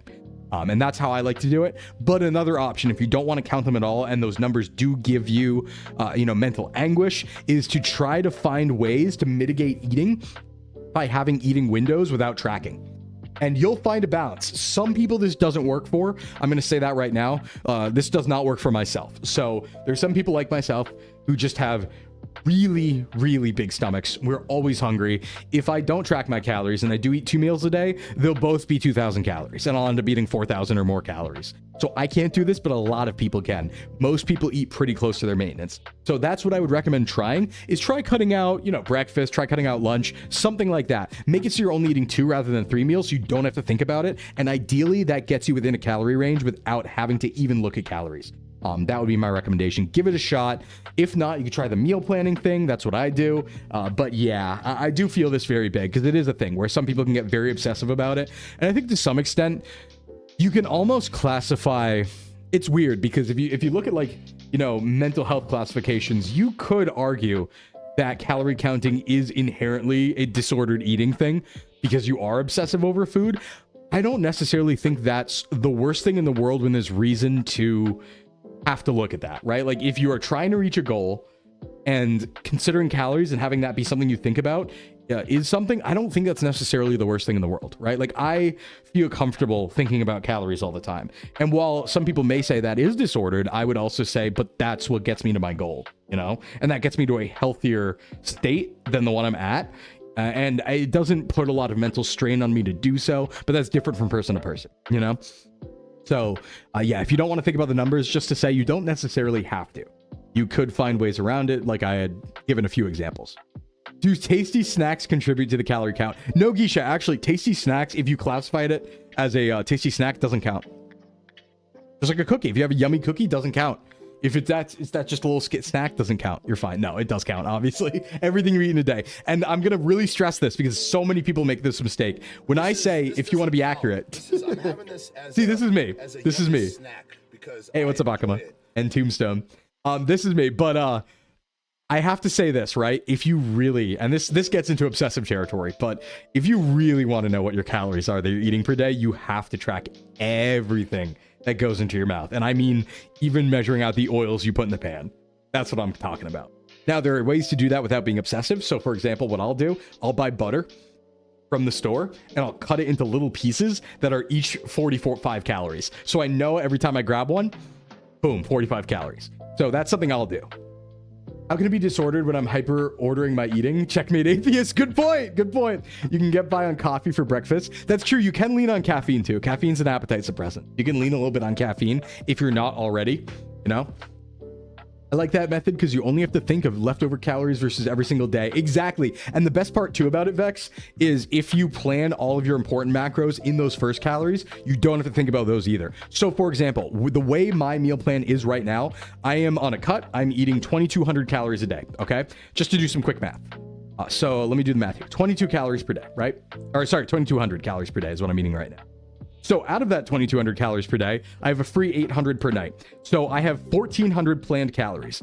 In those 1,400 planned calories, I'm getting about 140 grams of protein. I'm getting all my fiber. I'm getting all my fat. And I'm getting a good amount of carbs. So, and I'm also eating all my fruits in that, things like that. So I know that it actually doesn't even matter what I eat for those other 800. I've already hit my macros. So not only do I not have to think about, you know, meal planning, I don't have to even think about getting more macros out of that 800. I can eat chocolate bars and be totally fine, right? That's how I like to do it. Just like get it all out of the way, have that free 800, doesn't even matter. Anything else is extra, right? Because realistically, you know, most things have some protein in it. Granted, if I have one day at 140 grams of protein, it's not the end of the world if I decide that, I don't know, just eat pasta for 800 calories. I'll still get like 10 more grams of protein out of that. But if I just have chocolate, sure, maybe not, but you won't die, right? 140 just one day when you're normally having 160, 170, you're chilling. That's one way to do it. Your biggest vice is drinking calories. Yeah, just go for sugar-free stuff. It's so fine. Unless you fly Southwest Airlines, they sent out multiple emails to me that their snacks and drinks don't count when you're flying. Damn, not true, but damn. Damn. I saw some interesting stuff talking about how you should really wait an hour. Yes, you should. You should. I don't think you should have caffeine right on waking up. That is a little, I don't know. I would say that I think it's right. I think that will be studied more in the future and be correct, and already has a little bit, but I think we don't have like as much data on that as you would expect. And that's kind of a new thing, but I think it's right. I do agree with that. I think you should wait about an hour after waking up before having caffeine. And I think the best thing to do after waking up is get some sunlight and get some water. And that doesn't mean you have to go outside, but like look at the sun a little bit. Don't stare at it, but like, you know, look outside, have like the sun on your face to some extent. Maybe breathe some fresh air. Hydrate right away. Right when you wake up, the first thing I do is go to the bathroom and I hydrate. I drink like a quart of water right when I wake up because you start dehydrated. But yeah, wait a little bit before you have some caffeine. Wait like an hour or so. That's usually what I do. You can have that sweet treat if you need a mental break. Exactly. Like today, I'm going to be so honest. You know what I did? I shoveled all morning. I didn't eat anything. And I was like, okay, I didn't eat anything. I'm going out to get groceries. It was my first day out of the house in 4 days. You know what I did? I went to a gas station and I got a sausage, potato, and egg burrito, and I got a chocolate bar. And I was like 800 calories. I'm just going to have it right now. Because I know I'm just going to move my other meals down and have those for dinner instead and lunch instead. And I'm all good still, you know? Can I have a staring contest with the sun? Yeah. cracking an ice cold monster when I wake up is the only way to jumpstart this old car. But going, if you didn't, it would still be fine. Because the problem is you're attuned to that now. It would only take a week or two to get off that habit, right? And then you'd have the same amount of energy without needing to crack a monster to get the engine growing, you know? So, Sunlight, I'm trying to be a vampire. Yeah, opening the curtains in your kitchen, that's a good one too. Absolutely. I'd like to go outside when I can, but obviously not right now. I wanted to prove you don't go blind by staring at it. Yeah, you'd win that fight. You'd win that fight. The powers of cortisol. It's so funny. I've talked about it for like 3 weeks in a row, but all like the joke cortisol spiking stuff going around is real. That is a thing that you should consider. And I think it's very important, probably understated. And this was an observation thing on my end, but you'll notice that the strongest people in the world and the biggest people in the world and like the top athletes, right, in the world are very calm people. Outside of their performance, for the most part, they're very chill people. Like, look at Brian Shaw, right? Look at Thor, like half Thor, Bjornsson, stuff like that. Look at those strong men, and then look at like Chris Bumstead for bodybuilding, stuff like that. And watch them in interviews. They seem so chill. They're all chilled out. They're kind of like slow in how they talk. They're kind of like, yeah, you know, just, you know, chill. They're hanging out. They're talking. It's because they are not only optimized for fitness, but optimized for rest as well and recovery. And being chill, not having high like stress all the time, because they're putting enough stress on their body. They're having high physical stress, right? But there's physical and mental stress, and both can have an impact with cortisol. So trying to stay calm, trying to stay in a low stress environment really helps recovery and really helps muscle gain and really helps overall mental health. So I think it's really important to do what's possible, whether that be meditating, taking time off, resting more. For me, it's going outside in the woods to try and have as low stress of a life as possible and try not to spend time being angry at stuff. Obviously, there's a lot of infuriating things out there, but just realize and try to remember that every time you get really mad about something, especially something that's not like related to you specifically, you're doing yourself a disservice and you're almost harming yourself in a way for no gain, right? I think about this when it comes to like online arguments, right? A lot of people, including myself in the past, would get really mad at online arguments. We're arguing, we're typing for like 3 hours, we're stressed out, we're sweating, we're pissed, and it ruins our day. That did not gain anything for us, right? We gained nothing from that. That didn't help us at all. All it did was hurt us. All it did was harm us. I don't think there's really a reason to do it. I don't think it's really a reason, especially when things are trying to rage bait you, right? When that's people's goal. And then also when things don't impact you and you're almost losing, I think, by being super stressed out about them, you know? So just try. I know it's a hard ask and I know it's not easy. It's easy to say, try and chill out, but I think it is important to think about life as like you want to try to be, you know, as low stress as possible. Because think about like the past, right? Like think about people in the past, and we're so bombarded with information these days.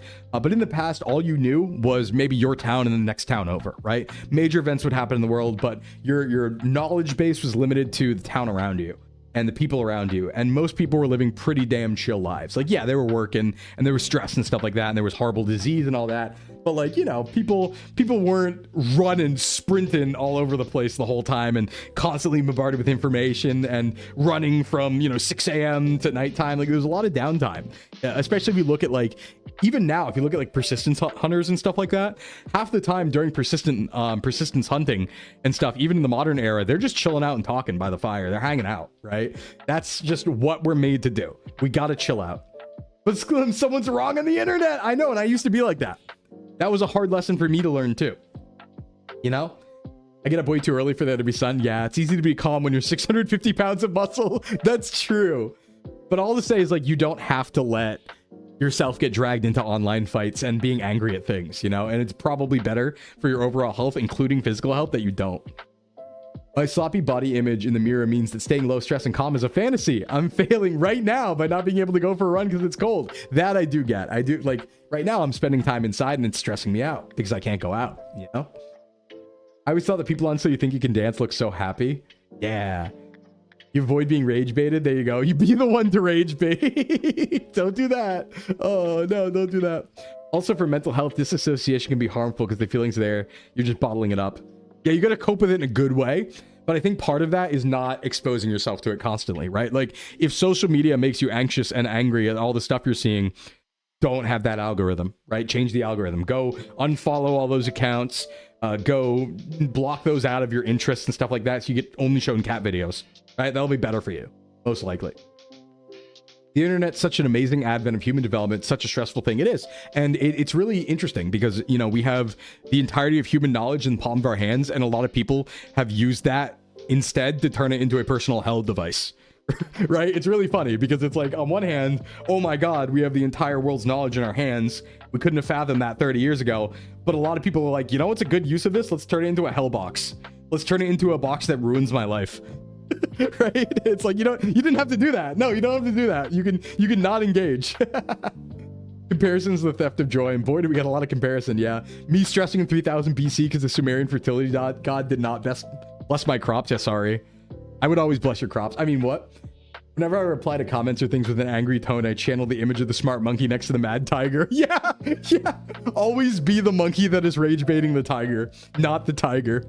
Yeah, the torment nexus in our hands. Don't do it. Don't use it that way. Use it for fun, silly things instead, not the torment nexus. Yeah, you look at anime butts. That's great. I think that's awesome. I think it's really good, you know? Let me drink. Look at booty hole. Yeah, the not interested in this post option helps a lot. Like, don't get me wrong. I constantly have to like groom my feed to not be stuff that is like real life, right? Like real life stuff that's like aggravating or rage baiting. That's a constant process of me just like being like, not interested in this post, unfollow this topic. Because obviously every once in a while they put something on your timeline where you're like, wait, I need to know about that because that's a big deal real life thing that I should know about. But then afterwards it's like, okay, now crap, that's my whole profile. But I do a lot of like active management to make my profile just VTubers being good, you know? So after all, why shouldn't I? Yeah. All right, let's answer the other questions. Really good question, though, and I hope that helps to some extent. Oh, yeah, you got to do it a bunch, and you have to do it constantly because it will update. Before I deleted Twitter, I also switched to browser only and used add-on that just removes promoted or ad content completely. Yeah, no, it's funny. I think all the time about that Northern Lion clip command, the Northern Lion clip where he's talking about like advertising and movies, where he's making fun of a certain type of person, but this person is me, where that person's like, oh, so-and-so movie didn't do well. The advertising, you know, the marketing really dropped the ball. And he's like, doesn't look at TV, doesn't talk to people outside, doesn't have the radio on, doesn't look at ads on YouTube, 30 ad blockers. That's me. And I think about that every time, where it's like, oh yeah, you could totally just not learn about things because of that. You could just not learn about things by just not engaging with all of that, you know? So I think about that post a lot. It's so true, actually. So true. But that's kind of how I do it. Like, I didn't really use social media until I was a VTuber. Like, I had a Twitter when I was younger, but I just followed like news topics, really. That was what it was for. And it was like in a professional way, I guess I would say. And never really used it. I wasn't, you know, I was before social media. Like, Facebook was a thing for sure when I was in like middle school.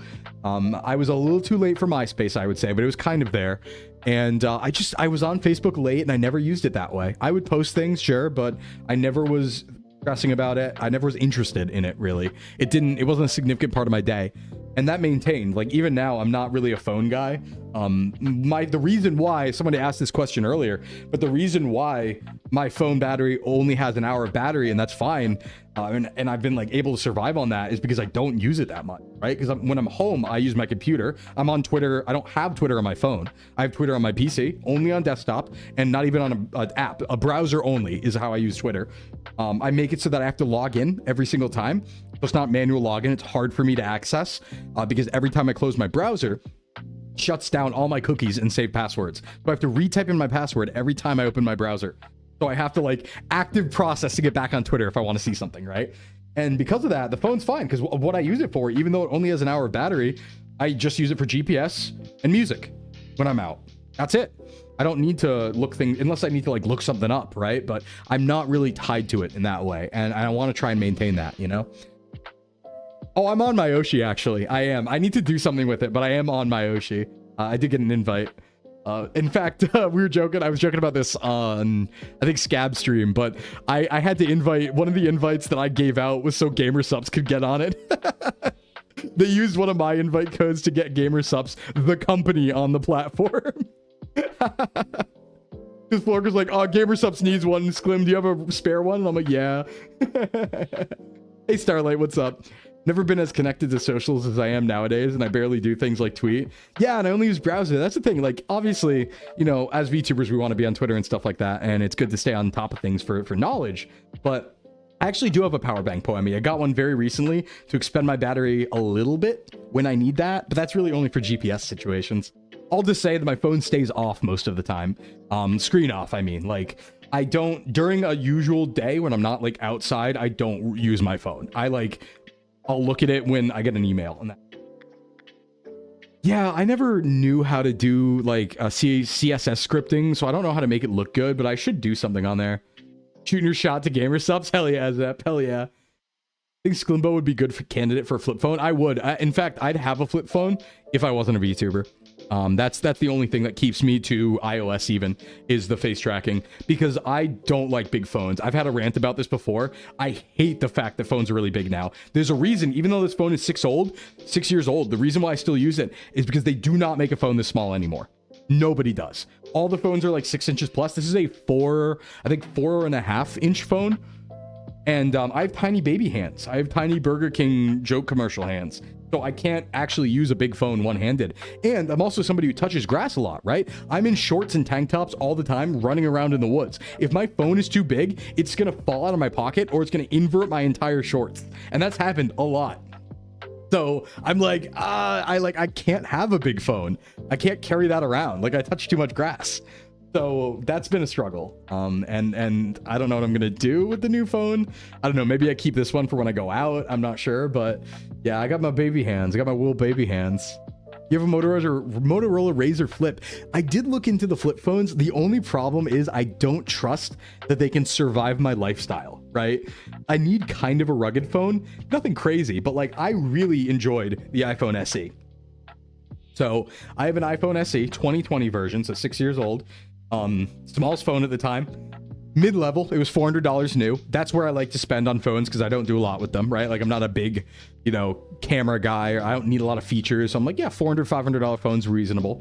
And yeah, I buy women's gloves. My hands are tiny. I buy women's gloves. That's a real fact. And yeah, it's just, you know, this can fall. It can get, you know, sweaty in my pocket if I'm running or something like that. And I don't know. I'm going to get scared when I have a much bigger phone. It doesn't fit in my pocket in my shorts. I'm going to be like, oh, I don't know. What am I going to do? What am I going to do? I know someone who works from home. His flip phone barely survives his lifestyle. Yeah, that's the thing. Is like, I don't trust that the flip phones can survive my lifestyle. That's the only reason I don't get one, because the prices are pretty good on them. But the only reason is I don't think it'll survive, because I beat him up a little bit. Lord Slim of the Mountains with his brick phone to match my brick. And I did look into all of those Android, like the Unihertz jellies and stuff, the tiny phones they have, because there are some Android phones that are small. They're not that small, and they're also not that strong. They're usually pretty old, and they're not very impressive. So they don't even have modern features often, which is the problem, because I still do want music and GPS. Like, that's my big thing. Those are the two things I definitely need. And like, ability to search things on the internet, right? That's what I need. But then also, as a VTuber, yeah, I'm gonna need camera stabilization. I'm gonna need the V-Bridger thing, right? I'm gonna need true depth camera. And the other problem being, because I'm a minimalist, I don't want more than one device. So that being the case, I kind of have to get a new iPhone, even if it's a little bigger. I have to get one of the newer iPhones, because that does solve every problem, unfortunately, except the size one. I would get a construction phone. Yeah, I wish, honestly, if iPhone made a small, durable iPhone, I don't care how strong it is, I would get it. As long as it had that camera, doesn't matter. It's just unfortunate. I think phones, it's a really, like, it's a frustrating category for me. I've ranted about this too much, though. I don't want to, like, go too far into it again. But for those who haven't heard before, like, I really liked how phones were. I think the peak of phones, in my mind, was like 2011 to 2013. I think that was the peak of phones. And I promise that's not just because it coincides with me getting smartphones. I promise, because my first smartphone was in 2009, I think. But I had 2 flip phones before that. I just think it was the perfect time where phones were still small, they still fit in their hand, they were usable one-handed, but they had access to the internet, they had access to music, and they had access to, like, you know, unlocking, especially with Android, so you could load up ROMs on it, load up MP3s on it, still do all that stuff. So I think that was the peak of phone. Like, when we talk about, like, good examples being, like, size-wise that I liked, I mean, my favorite phone of all time that I always talk about is the Droid Aris. the HTC Droid Aris. And let me put that on screen because, hold on. Oh wait, that is my tab. I don't want to show that. I mean, there's nothing there, but I forgot that was that tab and not the other tab. Let me put this away for a sec while I look it up. I'm just gonna look up a couple phones of examples. Nokia 310 and 3330 were good. Yeah, those were pretty solid. But I liked smartphones that were like small. So Droid Aris. These are ones I had that I thought were really good, but there's other ones too. I think Droid Aris, let me show you the size of this one. I've shown this before. I think the original Samsung Galaxy Nexus I liked. Samsung Galaxy Nexus. And there was another really nice one from 2013 or 2011. I forget what it was called, but it was really aesthetic. It was like the Duo. Hold on. Something, was it a Duo phone? Smartphone. Oh God, it had like Frutiger Aero aesthetic. I forgot what it was called though. But that was then. It was like a something Duo. Was it HTC? You had the HTC One V. I like the Xperia. I think one of the last best phones in my mind was the Xperia Z compact series. I think those kicked ass. Yep, HTC One. That's a good one. That's a good one. All right, these bad boys. Oh, look at the size. Ooh, this is what I'm talking about. I know we've done it before, but that right there, that's me. That's my sauce. Look at that. That's what I want out of a phone. And that's how big I want it. I want a couple physical buttons still. I need at least one physical button. And this is peak to me. This is exactly what I want in a phone. But then phones stopped looking interesting. They stopped looking unique. They stopped having weird features about them. They're all now soulless bricks that are 7 inches long. Looks like the Nexus One.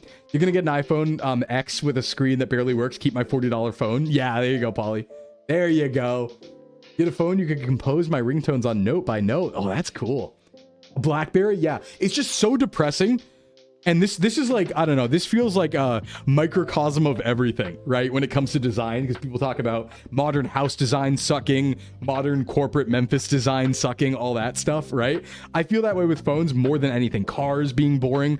Every single new phone is a black brick that is 7 inches. There is no variance. There's no size differences. All they do is get bigger. They all look exactly the same, and it's incredibly depressing. It's incredibly depressing. It's like, can't we have something cool? Like, I don't want a black brick. I want something weird.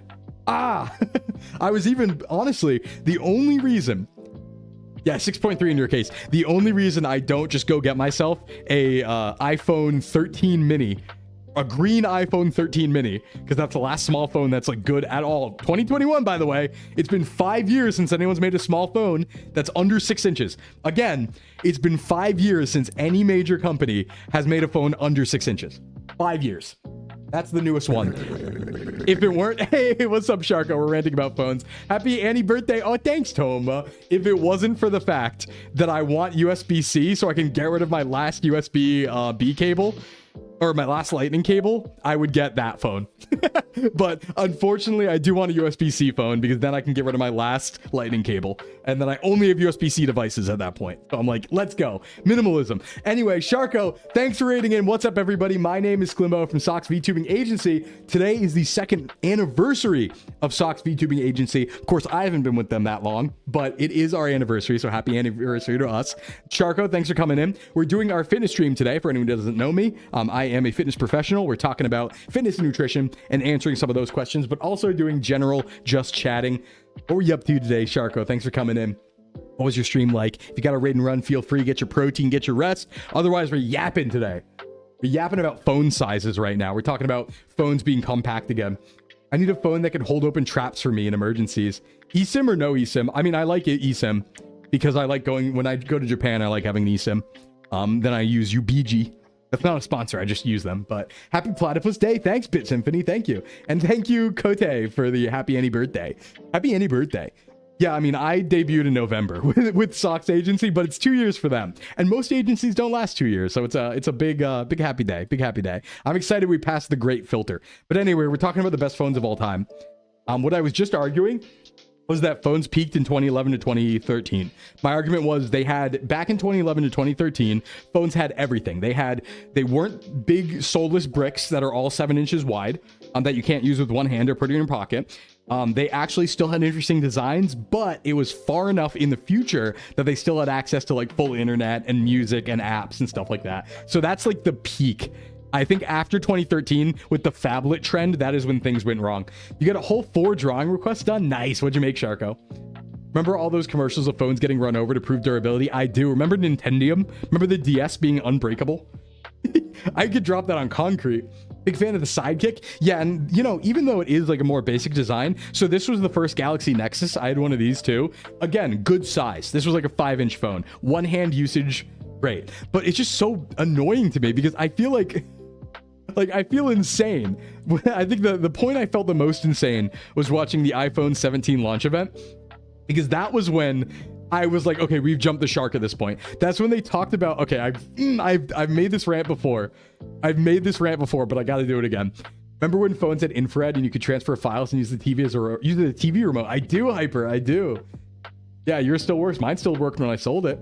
All your friends had a Sidekick or a Razor. Yeah, my like phone hierarchy was I started on a Motorola flip phone, a generic one, right? Generic Motorola. Then I had a Crazer, not a Razor. Then I had the Droid Aris.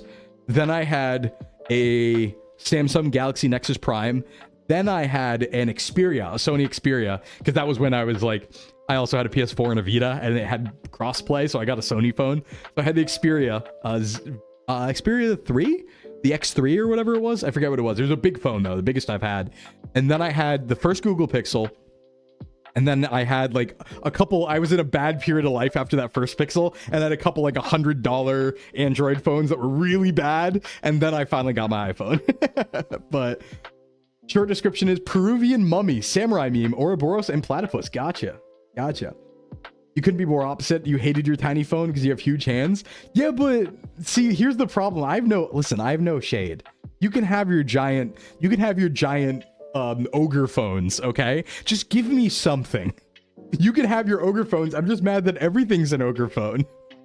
That's my problem. Yeah, you can use your S23 one-handed. You probably have like, you got big alien hands or something. I don't know. I just like, it's so annoying because you think, and here's my other thing, right? You think Japan would have a solution to this, because here's my big problem. It's not even, I would argue I'm like, regardless of the baby hand thing, regardless of that, I would argue that it is unreasonable that phones are as big as they are, right? Because what is the purpose of a phone? The purpose of a phone is to be something you carry with you, okay? So how is it that, let's think about Japan, right? In Japan, people as a whole, right? They're shorter. Right? They're shorter, they're smaller, especially gender differences, like women tend to have smaller hands, right? How are all of these people carrying around these 8-inch phones? They don't fit in any pockets, right? So you force people to have a bag, whereas before they could fit in pockets. So you've invented a new problem. And the base example of this is the iPhone Air, which I think is the most unreasonable, craziest phone I've ever seen in my life. It's the most insane phone. So when the iPhone Air launched, again, let me lay this out for you. The whole thing about the iPhone Air, the whole selling point is how thin the phone is, right? They're like, dude, we made that phone so thin. Thinnest phone of all time. And you know what's funny? It doesn't matter because it's still 7 inches. It's not about how thin or thick it is. It doesn't matter. It's not small. Yeah, iPhone Air is thin, but it's just as big as the other ones. And the best part is they had to invent a new solution now because these phones are so big that they can't fit in pockets, that the iPhone Air sells separately with a lanyard. They had to invent a lanyard because it can't fit in your pocket. I'm gonna crash out. Just don't make it big. Just don't make it big. It's making me freak out every time. Yeah, it's thin, but then you have a big camera lump, a big camera notch. Yeah, it's too thin to hold comfortably. So they invented a lanyard to solve the problem. Or you could just make a small phone that fits in your pocket. I don't know, that we're supposed to carry phones in. It's just, I don't know. I'm going on a rant, I know, but what it feels to me like, is this a sign of nobody touching grass?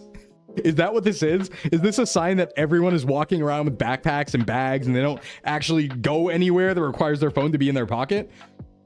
I feel crazy. I feel insane. Yeah, make it a flip phone so it's small but can be big. That's fine. That's great. I'm worried they're not durable enough yet, but I like the tech. I like the tech.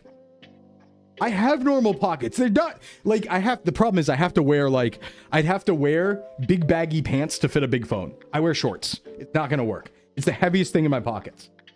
It's got to be that big so it can hang out the back of your apple bottoms with the finger ring thing out. Yeah. I'm so right. I'm so right. It's crazy. Everyone else is crazy. I'm right. You could be also them creating new problems which they can solve stuff with that they sell to you. Yeah. Not all women's pants have pockets. Yeah, I know, absolutely that. And I don't get it. Like, you'd think there'd be a market for, you know, a phone that fits anywhere or you can use in one hand. You think there'd be any market, but guess I'm crazy. What are your thoughts on the Samsung Galaxy Fold? I like them a lot. I'm just worried that the tech's not there yet. I think they'll be my next phone. Jordicus is, of course, wearing jorts. Of course you don't like snow. Well, you know. But yeah, cargo pants. It works with cargo pants. I mean, if you got like the cool combo of a Zelda shirt and cargo pants, then you're chilling, right? But the problem for me, and this is a real thing that happens to me, is when I wear my tank top and shorts, like, which is any time in spring, summer, and fall, if I put, even my current phone, if I put it in my pocket and I go for a run, the phone will invert in my pocket. Like the pocket will invert and it'll invert my shorts. I don't know how it happens. It's because it bounces up and down, but it'll like take the whole pocket with it, invert outside my shorts, and then just be like, oh, god damn it. So I have to hold it in my hand when I run. So I'm just like, it's gonna get worse. It's gonna get worse. So yeah, that's my forever rant about phones. It's so crazy. It's so crazy to me. It's like, just make a small phone. It solves every problem. I do need pants with zipper pockets, but then I have to wear pants with zipper pockets. And those are like heavier and not like, how am I supposed to fight the putty patrollers? How am I supposed to go into combat? You know? Well, I guess you do use those in combat, but how am I supposed to do like acrobatic like combat against like Sentai villains if I don't have shorts on? Seems like a missed opportunity, you know? Let me drink. I'm getting parched by yelling. I'm getting parched by yelling. I could get an upper arm strap, yeah, but the phone's probably too big for that too. Use the zipper pockets as armor, that's an idea. Button pockets. I need a chest rig. That's what I need. I need a chest rig for my phone. Like a tight chest rig that can go under my tank top. That's what I need, unironically. That would solve the problem. Hey, what's up, honey? What's going on? Yeah, they caused the issue and they should fix it. I just feel like as a treat, they should make a small phone. Right? As a treat. The problem is, I'm clearly wrong, I guess. Again, I think this is a symptom. I just think this is a symptom of the world not touching grass. That's what I think it is, right? Because I think if people went outside more, and I think if they were in the woods more and stuff like that, and if they were in nature, they might realize they can't carry their phones around and recommend smaller phones. But it is telling that even when, like, the reason why, and I can't really fault them for this, but the reason why the companies stopped making smaller phones is because they were the worst selling of the phones by far. Like the iPhone SE, if I remember right, the last time they made the iPhone mini, it was like 1%. It was 1% of the sales of that line of iPhones. So I'm like, oh, I guess I'm wrong. I guess that's my fault, right? I guess I'm wrong. I guess everyone else is super fine with it, actually. And I guess I'm the weird one, odd one out here. So, you know, Big Tech says to destroy the forest and use the channel river for the new data center. Yeah. You could get a good out of context clip of me greeting Honey. Wait, really? Maybe big phones have ties with suit makers. Yeah. You touch grass constantly, still hate small phones, but that's no fair. Where do you put it? Where do you put your big phone? You have magic pockets? Yeah, they did want bigger screens to watch stuff. I think this is part of me being out of touch with like current culture of not owning desktops, right? Because like I've always had a desktop, so when I want to do online things, I go to my computer. But I think this is me being out of touch on not owning an iPad or watching things on my phone like everyone else does. I think that's what's actually happening. Because in my mind, it's like, but I have a computer. Why would I watch things on my phone? I have a PC. Why would I do that? Right? Why would I ever do that? I'd watch YouTube on my PC. Why would I ever watch it on my phone? That's crazy. That's how I think, right? More people wear glasses, so they want big text. That's true. It's also helpful for older people because they can expand the text size. So like, I get why there's put trip pants on throne. That's a good idea. I get why there's big phones. I just wish there was a small option. And like, here's the thing. Even just one. It's just crazy to me that there's not even one. Like, Android is the platform known for having a bunch of weird options, and there is still no major company that made an Android phone under 6 inches in the last 5 years. It's crazy to me to say that with iOS, with all these different companies, Google, Samsung, you know, all of them, right? Even the Chinese ones, nobody has made a phone under 6 inches. It just drives me crazy. It's like, you think there'd be one. You think there'd be at least one. No. How to use the bathroom if you don't have YouTube? I go to the bathroom. I think this is like a part of culture I'm not connected with. Yeah, when I go to the bathroom, that's like a 2-minute affair. I go, and then I'm done. Like, it takes like 45 seconds. There's no time to watch anything, you know? Time to get SBA into phone making? Yeah. Yeah, we were talking about how fun phones were. They were so fun. There's so many cool aesthetic phones. Have you seen the video of the older guy with his font boosted to 1,000 on his desktop? Yeah, that's cool. I hope they come back as a gimmick. No, we got through one question, Frost. Don't worry. That's why we're not in the fitness category. But they're on screen. It's fine. We're getting there. It's like how plasma TVs are bigger because they cut glass in larger sizes. Oh. It's similar with yearly sports games. Fix things that you purposely removed. Call them innovations. Game Freak, looking at you. I heard from an AT&T employee that Androids are manufactured by the same people who make iPhones. That's why they look like iPhones. Yeah. That would make sense if they reuse the fabs, right? For like shells. Makes sense. Probably efficient, but we did go on a lot of tangents. That's what today's for. Today's for yapping, you know? The rotation flip blew my mind. There were so many cool phones. Oh God, hold on. Let me look up specifically. I know it's like an overused aesthetic, but this is going to get me to the times period well. If I look up like Vertiger Aero phones, because there was a lot of phones that had that aesthetic that I thought were really cool. Yes, there it is. That's the one I was looking for. The Galaxy S3. That's an aesthetic phone. Ooh, look at that bad boy. Look at that. Hold on, let me get it. Let me see here. Because there were a couple like in that period that absolutely had that going on. And this is nice. I like this a lot. I like the, hold on, let me show it. I like the curves. I like the curves on this. Look at that. Look at that right there. Woo! Galaxy S3. Never had one, but look at that. Yeah, that's nice. There's a few too. There was something called the Duo. I forget what it was called, but it was like the Galaxy Duo or something like that. That was also really nice. Oh, look at the curves. Look at the curves. That's a beauty right there. That one center button. I am gonna really miss having a button. I'm not ready for that. The lack of edges. It had cool water animations. Yeah, I bet it went like bloop and you know, like whoa, like oh yeah. I like them. I like my phones curvy. I do. I don't like the bricks. I really don't. I really don't. That's one thing that's really gonna bother me about getting a new phone is I have to finally give up buttons, I think. Like, I still have a button. I think this is the last phone that I'm gonna have that has a button. And I really like the button. I really like the button. My center button, my home button. It'd be so hard to not have a button. Oh, I miss buttons. I don't need a bunch of them, but like one was nice, you know? I don't want to haptic touch everything. So, yeah, you're still holding on to it. Honestly, I think that the best phone, I would say, if they made a modern version, my like wish, right? If I could say, okay, what do I actually want?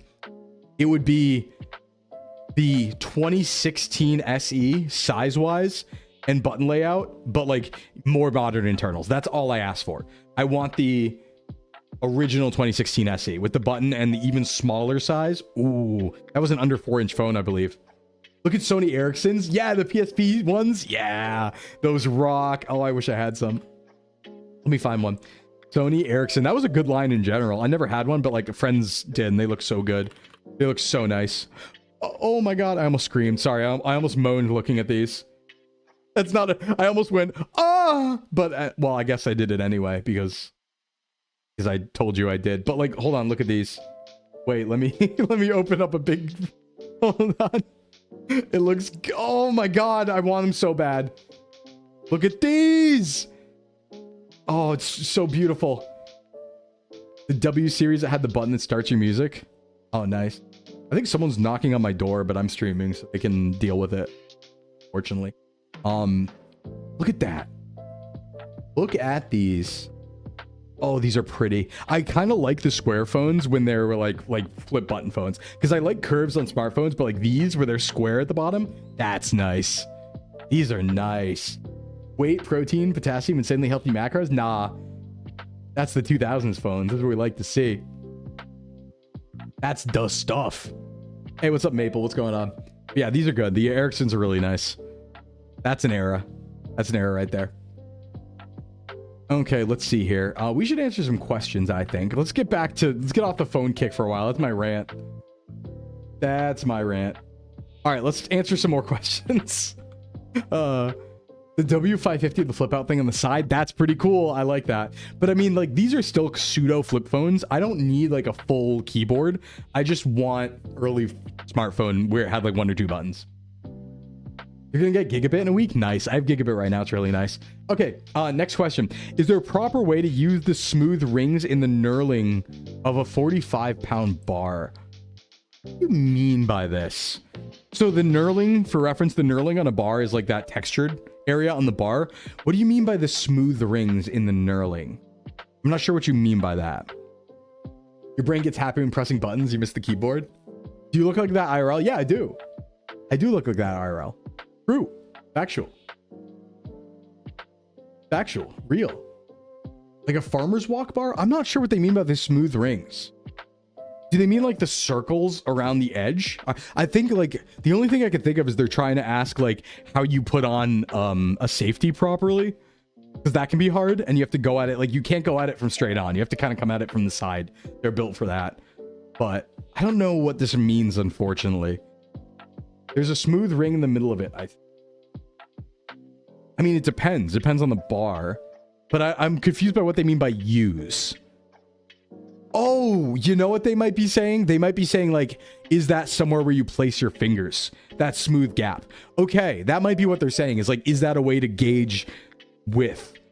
Yeah, so a lot of people actually will either put, yeah, use them to position your hands. Exactly. Some people will either put their pointer finger or their, oh God, is it the ring finger? The one that's next to the pinky on that to determine like an equal width. That is one way to test width of where your hands are. But the thing about that is that there's a lot of correct quote unquote widths for various different exercises, right? You can do whatever's the most comfortable. So I'm usually way closer than that on bench press because I like close grip, but a lot of people will go further too. So like, yeah, it's a guideline, but you don't have to use it for that. It's not like a necessary, this is where you put your hands to bench or this is where you put your hands to overhead press. So, hey, Toph, what's up? So don't worry about that. Don't worry about that. Hold on a sec. Let me mute my mic for a sec. Something's happening outside. One moment.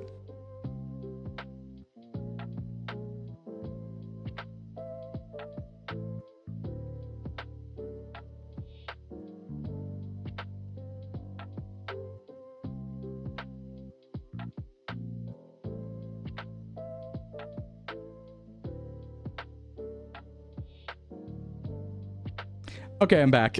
Sorry about that. Just more card plow stuff. Should I complain? Okay, so I'm gonna complain a little bit. Someone has to go move the car because somebody else is blocked in, right? Someone's blocked in, and we have to move our car in that emergency lot because someone's blocked in. And my response was like, you know, it would be a great way. You know, it'd be a great way to unblock those cars. Plow it. Plow it. Then we wouldn't have to go do that. You could plow it. Okay. Anyway, outside of local VTubers gym house, Sclimbo was seen stealing cans of beans. Yeah, I could. They could, in fact, do their job and plow the lot so that people could get out instead of having to call us to have us back out. I haven't been able to make a stream all month. Can you tell me stop trying to break your legs? Yeah, don't break your legs. Don't break your legs. They could just plow it. It's so like, you know, we could do, rather than do their job for them. Tell them about Medani's 30 an hour snowplow. I don't know what that is. That is funny though, because they might have heard me yell that. I think they might have heard me yell that from outside. Oh. Well, that's not how you spell his name, but yeah. That's okay. That's okay. I'm sure the police will be... I'm sure the police won't mind that I yelled that. It was not the police's fault. It's the town. But I'm sure the police won't mind that I screamed that with them next to the window. So, by the way, I'm just gonna... I should just point out that when I said earlier, somebody's knocking on the door, but I'm gonna ignore that because I'm streaming, so that's their problem. Yeah, that was the police. Just let my friends deal with that one. Damn. It just ignored the cops. Let's see. Damn. Based. Local criminal Sclimbo. He's like, no, I can't answer the door for the police. I'm streaming. Well, I didn't know, to be fair. Plus, there's other people home. It's not my job. Not my job. Other people home. Not my job. Sclimbino. Listen, I didn't know. Nobody knocks. All right. It's not my fault. But it's all handled now. We're just going to move the car. Everything's fine. Yeah, I did probably commit a crime live on stream. That's pretty rad, though. That's kind of funny. That's kind of funny. All right, answering questions. Where were we? Let's see. Next question. Leg weights for walks, good, bad. If the good ideal weight for walking, how often? I wouldn't do it. I don't think it's worth it. It's a cool concept, right? Like, we all want to be Rock Lee. We all want to be Piccolo. I think the leg weights thing is kind of I guess like a meme is a word I could use for it. I think you should just focus on walking like normally, right? And like go long distance or walk faster or something like that. I don't think you have to really add leg weights. I think that's like more danger than it's worth and probably not the best for like joints or anything like that. So I would say bad. I would say just not do it. But what I would say is just walk more in general, right? That's good. And if you are feeling like you want a little more exercise out of it, fast walk or find an incline to walk on or like an incline treadmill or something. But yeah, I don't think you need to do the leg weights. I think it's cool. I really want to do it too. Don't get me wrong. I just don't think it's worth it. I don't think it's worth it. You know, my streamer's a rebel. I am a bit of a rebel. Obstruction of justice by not flying. No, Div. It's the opposite. We have gone above and beyond. It's the town. It's the town who is wrong. So let me again lay out what happened. So when this recent storm came through, not only did we plow ourselves out of our house, we plowed to our curb, which no one else has done yet. And also, there's what's it called? The snowplows only did one snowplow lift width of the road. So we cleared out 8 to 10 feet deep up to our chest height of snowbank. So we've made the road wider ourselves, right? But we had to park in an overflow lot that everyone had to park in because we couldn't park on the street when the plows were out, right? And they did not plow that lot for 4 days. And everyone's cars, there's like 30 cars still buried in there. So we went out this morning and we did it ourselves. Okay, we made paths, we got our cars out of there, and then we went and did some, chores and put the cars back. Well, what just happened was somebody, I guess, needed to get their car out. So they called, which is, I don't know, this part's weird to me. Somebody had to get their car out, so they called the police, I guess, to find out who owned our car so that they could call us to move it so that they could get out. But I feel like the other option would be A, they could have just plowed the lot like they were supposed to, right? The town. B, that person also could have, shoveled like we did. I'm not going to say maybe they couldn't, right? Maybe they were older. Maybe they didn't have time. I don't know. But yeah, I guess they called the police to have us move the car rather than, plowing a lot. So yeah, that's what just happened. So we're fine. It's not like we're in trouble. We did above and beyond our duty is what I would say. But it is frustrating. It is frustrating that apparently the cops had to come get us to go walk back over and move the car, which is not it's not a far walk, but it's like 7 to 10 minutes versus just plow the lot. It's been 4 days. It's literally your job. Please, not the police, but like the plow, right? You'd think that 30 cars trapped in a lot would be a priority. Please. Anyway, that's what happened. That's what happened. To explain. We did nothing wrong. We were justified. Oh, okay. One more question. Let's see. We have another question coming in. Let's see. Is heavy weight and lower reps better than lower weight and high reps? I read somewhere that lower weight, high reps is better if you don't want to be bulky but lean-ish. Okay. So yes, sort of, maybe. Let's talk about it. Heavy weight and low reps is really good for building strength. And that is the idea that you will be able to push more weight, right? You will be stronger. You will be able to move bigger number. Bada boom, bada bing. Lower weight and higher reps generally is more of a bodybuilding thing. This will increase, both will increase your muscle size, but this will optimize more for increasing the size, the appearance of the muscle, right? But not necessarily the strength. So you will probably look bigger doing lower weight, high reps. And this is on a consistent basis, close to failure, mind you, right? And we're talking really high reps, really high sets, really high volume. You will look, quote unquote, more bulky. You'll look, but not bulky, you will look more muscular, right? But you will still gain muscle and look more muscular training strength as well, just not as much. Difference between bodybuilders and powerlifters, right? If you don't want to be bulky, but you want to be lean, that is purely a function of eating, right? Because regardless of how much you train your muscles, if you don't give yourself the calories to grow, you will be lean. You can't gain muscle and also be under calories all the time. So you will not accidentally gain bulky. It's a really hard thing to do. You will not accidentally become bulky, right? So especially if you look at the nutrition side of things. Now, other benefits. So heavyweight, low reps. That's also, that's my preferred method of training. It is technically a little more dangerous, right? You're putting more stress on your body per rep. It's a little more dangerous than doing lower weight, higher reps. So that's also something to consider. So yeah, many different ways to do things, but it's not really the method of training that would make you bulky, because that's going to be a nutrition side thing that you can control. So if you just eat at your maintenance calories and you just work out, you're just going to look cut. And you won't, you'll be more defined, right? Your muscles will be more defined, but you won't grow any larger out of nowhere mysteriously. You know what I mean? If that makes sense. Not answering the door for the police is not a crime. Yeah, a lot of people would be in trouble if it was. True. Sir, are you aware it's a crime to not participate in this non-mandatory census? True. True. Yeah, but it is funny. It is funny. I know it's not a crime because it's not like they had a warrant or anything, but it is still funny. It is still funny that after 4 days, the option that was chosen is call the police, to have them call us, find out who owns the car and move it out of there, versus plow it. Just call the plows to do it in 10 minutes, or shovel it yourself. Because the thing is, here's the problem. I know what car that is because we parked behind it, right? So I know what car that is, and I know that we cleared a path to the front, mostly to that car. It wouldn't be that bad. It wouldn't be that bad. So, why'd you put a 4-star on your employment satisfaction? Would you elaborate? Yeah. Could you elaborate, please? Elaborate further? Funny. I love snow. I love it.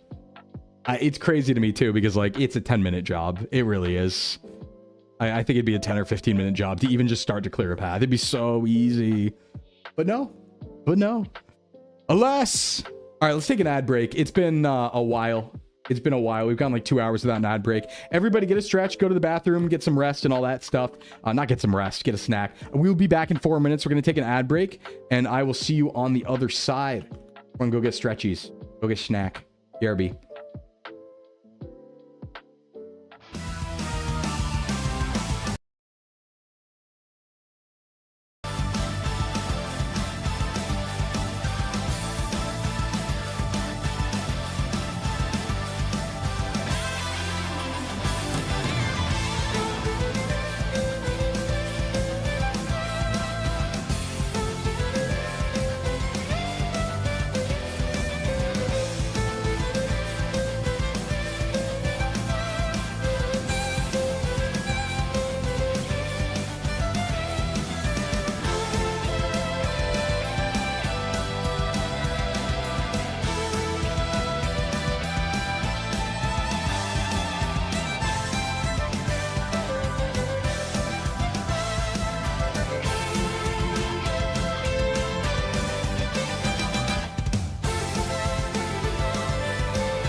Okay, welcome back, everybody. Thank you for sticking with me through the ad break. Everything's good. Just wanted to do an ad break to check how that car thing went. So we're back now. Welcome back, everybody. All right, another question did come up in the meantime, though.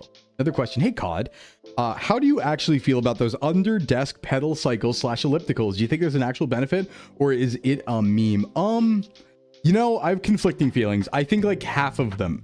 It depends on what you get, right? Because on one hand, you have to understand that that is less than walking, right? Because it's not load bearing. So if all you're doing is kind of like pedaling your legs, you have to understand that like this is less calorie burn than walking. However, it is more than sitting still. So if you do, like if you were to put one under your desk and use it for like 6 hours a day or something crazy like that, like, yeah, that's going to have a significant impact. Absolutely. But most people don't do that. Most people get them and they'll use them for like 20 minutes, which really doesn't do much. They're not consistent with it. And a lot of the times what people don't realize is they can be kind of loud. So you'd want to get a good one and like almost try it out ahead of time somehow maybe, or like use a good return policy. Because if it's annoying, like if you're hearing it constantly and that's going to be running your whole workday, that's going to annoy you and you're not going to use it, right? Just like a treadmill would. So they're better than nothing. And I've seen them used to good effect. They're definitely better than sitting still, right? Get the legs moving, no blood, weird blood clot situations or anything like that. They will burn extra calories if you use them very consistently. And if you were to use them theoretically for a whole workday all the time forever, yeah, you'd see a significant calorie burn from that. But like, you want to make sure you get a good one. It might be annoying. I don't know. I'm like, if you think that's right for you with everything I said, definitely give it a shot. I would much rather spend like an hour walking, I think, or like somewhere, right? An hour and a half walking, than do that. But I think there is a point. There's a point. Like if you can't go outside, if you're busy, for example, I think standing desk is also a good option here. Or just getting like an underdesk treadmill, I think I'd like a little bit better, but like they can sort of work. Like it is at the end of the day exercise, just not a crazy amount, if you know what I mean. Not insane, not silly Billy amount. Yeah. All right, any more questions, everyone? Let me see. Did I get through all the topics I want to talk about? We did go on a few rants there. Sorry if I screamed. You know what I was saying earlier about being calm? Remember what I was saying earlier about trying to be calm? I mean, to be fair, I was playing a lot of that up for silly, funny, haha, right? But no, that was a little too uncalm. But it's okay, because the point is, as funny as it is to talk about and as funny to just yell about, spiritually, right? Spiritually, I'm not emotionally moved by it, right? I'm not like angry. It's just like funny to rant about. You're too busy cooking to type it. Yeah, it would have been funny if you did, though. It would have been funny if you did. Please don't cortisol max. I would never go in. I would never. But all things, it does not shake me, right? It is funny to do, though. It is funny to do. All right. Hey, why don't we, if we don't have anything left to talk about fitness-wise, you know, I was thinking, I don't want to stream too long today because I am tired and there's other stuff I want to do. But I was thinking, what if we played a little more Voice of the Void? What if I had that already running in the background? What if that was already on screen, actually? What if we do that? What if we get a secret second Voice of the Void stream? Just a little. We did play in Discord a little bit last night. We're going to start doing that because there's just way too much of the game to get through. But I kind of want to do that right now. I don't want to play a little bit out of it, I think. Because I don't really want to do... Let's see. Yeah, I don't really want to play too much else right now. I think I just want to do some VOD of... Not Blitz. Yeah, no, I've been kind of not like low on Blitz. Blitz is still awesome, but I've been in this mindset recently of like, God, I just do this over and over and over again, you know, and it's like not progressing anything in particular, and so I've stopped wanting to do it. Because I'm just like, oh, but it's not like progressing anything, but this progresses something. Yeah, not Rogue at a 10. I could play some Emerald Rogue, that's true, but here's the thing, tomorrow's Pokemon Day. So while I could play Pokemon right now, tomorrow's Pokemon Day and we're playing Pokemon, which, by the way, again, tomorrow is going to be a really silly stream because, again, there's going to be an on-screen overlay that you can redeem stuff that's going to automatically happen in my game. I don't even have to do anything. I tested it. So when you press the thing and redeem it, it's just going to happen to me. So whether that be giving me Pokemon, taking away Pokemon, healing the enemy, freezing my Pokemon, putting my Pokemon to sleep, warping me anywhere on the map, giving me a random encounter, whatever it is, giving me items, taking them away, you can do all of it. You can really mess with me, and I'm going to try and beat a Nuzlocke. So it's going to be fun. It's going to be fun. But yeah, let's play some Voice of the Void. let's go to votive and do that for a tiny bit before I get too tired and want to go eat some food or something. Let's go into voices. It's going to be the day I have to purge myself from this Pokemon discussion. Well, I don't know. People might agree with you, and I might agree with you too, Frost. We'll see, but we'll see. Well, guess what I have up over here? Wouldn't you believe it? It's Voice of the Void, already ready to go. Wow. That's crazy. It's like you prepared this ahead of time. It's like you knew you were going to do this. I did. All right, let's see here. Let me go ahead and just do a few things. Got to move some things around, set some audio, and we'll play a little more. We played like a couple days. We did meet Mantis Man yesterday. There was an encounter, a beastly encounter. So let me get this going. This is good. I'm in the corner. Audio on. Back up to master. And we are good to go. All right, let me check my levels. Yeah, we're chilling. Okay, let's play some more. Nothing crazy, just a bit. Maybe a day or two. We'll see how we feel. We go into the Sclim Zone once more. So we pretty much actually are starting off kind of similarly to where we ended last time on stream. So I did my dailies already. It's just a different day. It's just like a day or two later. So nothing's changed too much. We saw one creature, but that's about it. Everything else is similar. We got our beasts, got our little babies, and we got our voices.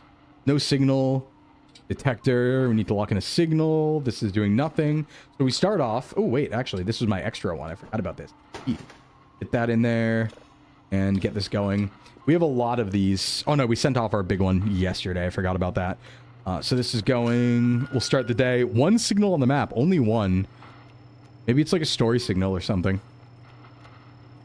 Only one is a little suspicious. A little suspicious. It's over here, too. On the edge? Oh, we missed it? Ruh-roh. Oh, and we have the watch now, too, so we can see what time it is all the time. Yeah, Vex, we're playing a little more. I played in Discord last night, too, and I might play more in Discord tonight. I don't know. We'll see how I'm feeling. I think I'm going to get a yummy snack and rest for a couple hours, and then I might stream this in Discord tonight, too. Just as a little extra treat. Imagine being able to tell time. Yeah, couldn't be me. Couldn't be me. Starting to get good. It is. Hey, Mog, what's going on? Yeah, no, it's actually last night we started to see more things happening. So finally, spooky events are happening pretty often. So we're getting to that point in the game. That's why I wanted to play a little more. 100 bits to let the dogs out. What's up, Mister? Oh, you mean the grippers? Yo, I'll gripper on screen for 1,000 bits. Absolutely. Grippers are on screen for 1,000 bits, 100%. I've accepted the game. Dude, I love it. You know I love it. Yeah, things are happening. Well, I did scream, yeah. I did make a mistake last night, though, and I'm going to rectify that mistake where I recorded it locally. But then what I forgot to do and what I want to do is every time we play Voice of the Void on stream, I want to record it when we play it off stream on Discord so that I can have screenshots of like encounters we had and then talk about them at the beginning of stream like cryptid encounters, right? So it's like, since last time we encountered this beast. I want to do that sort of thing. Oh, my hands are up. Right. I got to turn my toggles off. I forgot. Hands in. And since we're playing voices, toggles. Ooh, wait! Don't kill me! Oh, God. Oh, God. I was in my toggles. These guys have been coming to kill me all the time. They've been running my fade. Get out of here, man. Get out of here. Boom. We encountered this beast, but it's just Maxwell. No, we saw Mantis Man last night. We saw Mantis Man. He's a bit of a scary creature. They're back for vengeance. They really are. They've been coming at me constantly. That was scary, though. I was in my VTube studio settings when I heard the door open, and I was like, wait, don't kill me. I'm so limber, I am. I'm nimble and limber. I'm Sclimber, you could say. All right, anyway, back to the game. You just went full split to smack him? It's the opposite of T-posing. Yeah. Right, okay, that's detecting. We did that. Let's lock this in and go do what we're supposed to. Let's go do some stuff. How you doing today, though, Mongo? What's up, man? Chilling, Mog. 99. Split posing? Yeah. Okay, this is already at 0.1, so there's actually a right direction here. Nope, that's the wrong one. Here we go. Ooh. I had a dream last night. I don't remember much of it, but I had a dream I was being a little rebel in Europe. Not against anything in particular. It was kind of like a kids next door type thing. You know, I don't know what I was rebelling against, but I was rebelling against something. And we were like on a train journey. I had a bunch of other people with me. Ah, God, what's a good term for them? They were like vagrants almost. We were like a group of vagrants, right? And we were fighting the power, and we were going around Europe on a train. That's all I remember. But what I remember more than anything is they actually left me behind because they told me to wait somewhere, and I just waited there forever. And they were like, "Oh, you were like supposed to stop waiting at some point," and someone came back to get me. Because I was like, yeah, but you told me to wait, so I just stayed here. I was like somewhere in France. Yeah, vagabonds. That was me. That was me. So they didn't wait for me, and that's kind of sad. All right, let's see. What are we doing? Well, oh, right. We needed to clean again. That's what we need to do. Because we were on this like big cleaning kick, and then the game crashed. So we have to redo that. That's cool, because most people didn't see it. So we were just blasting the staircase with the water blaster. The water blaster. We were working over here on the icky sticky down here. That's what we were doing with our beautiful machine. Goodbye, dirt. Yeah, I think I'd be a good member of Kids Next Door. I think I'd be pretty good at that, right? I think they have the right idea. All right, that goes away. That goes away. Just a little bit of extra cleaning now that we're caught up, you know. But yeah, I really don't know. I don't know like what we were against in the dream. I just remember that was a thing. Hold on, is this too loud?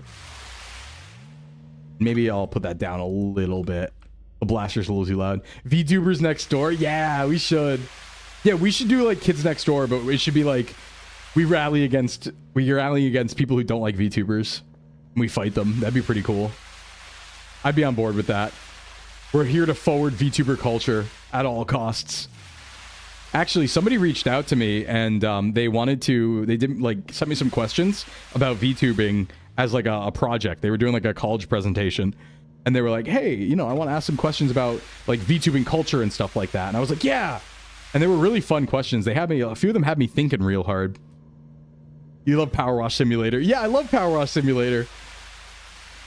But you know what was one of the questions that actually had me thinking is they were like, okay, what's the difference between normal streamers and VTubers?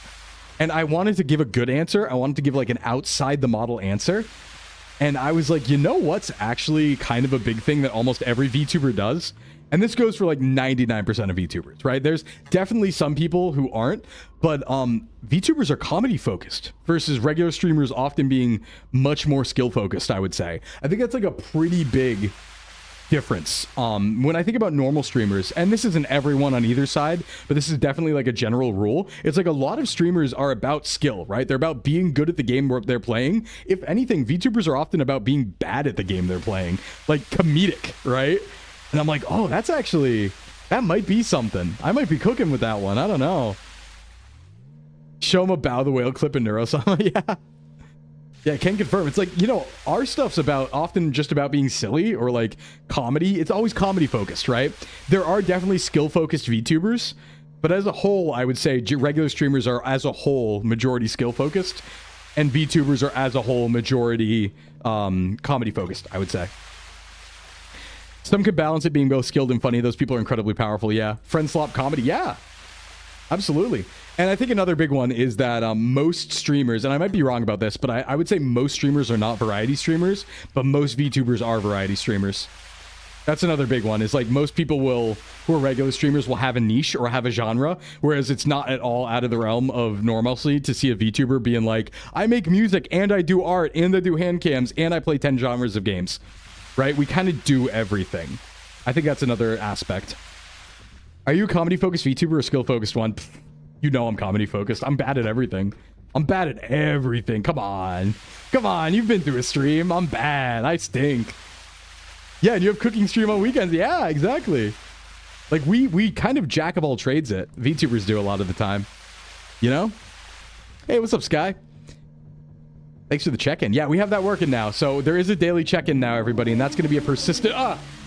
That's going to be a persistent number. So the more you press it, you can press it once per stream, and it will stay.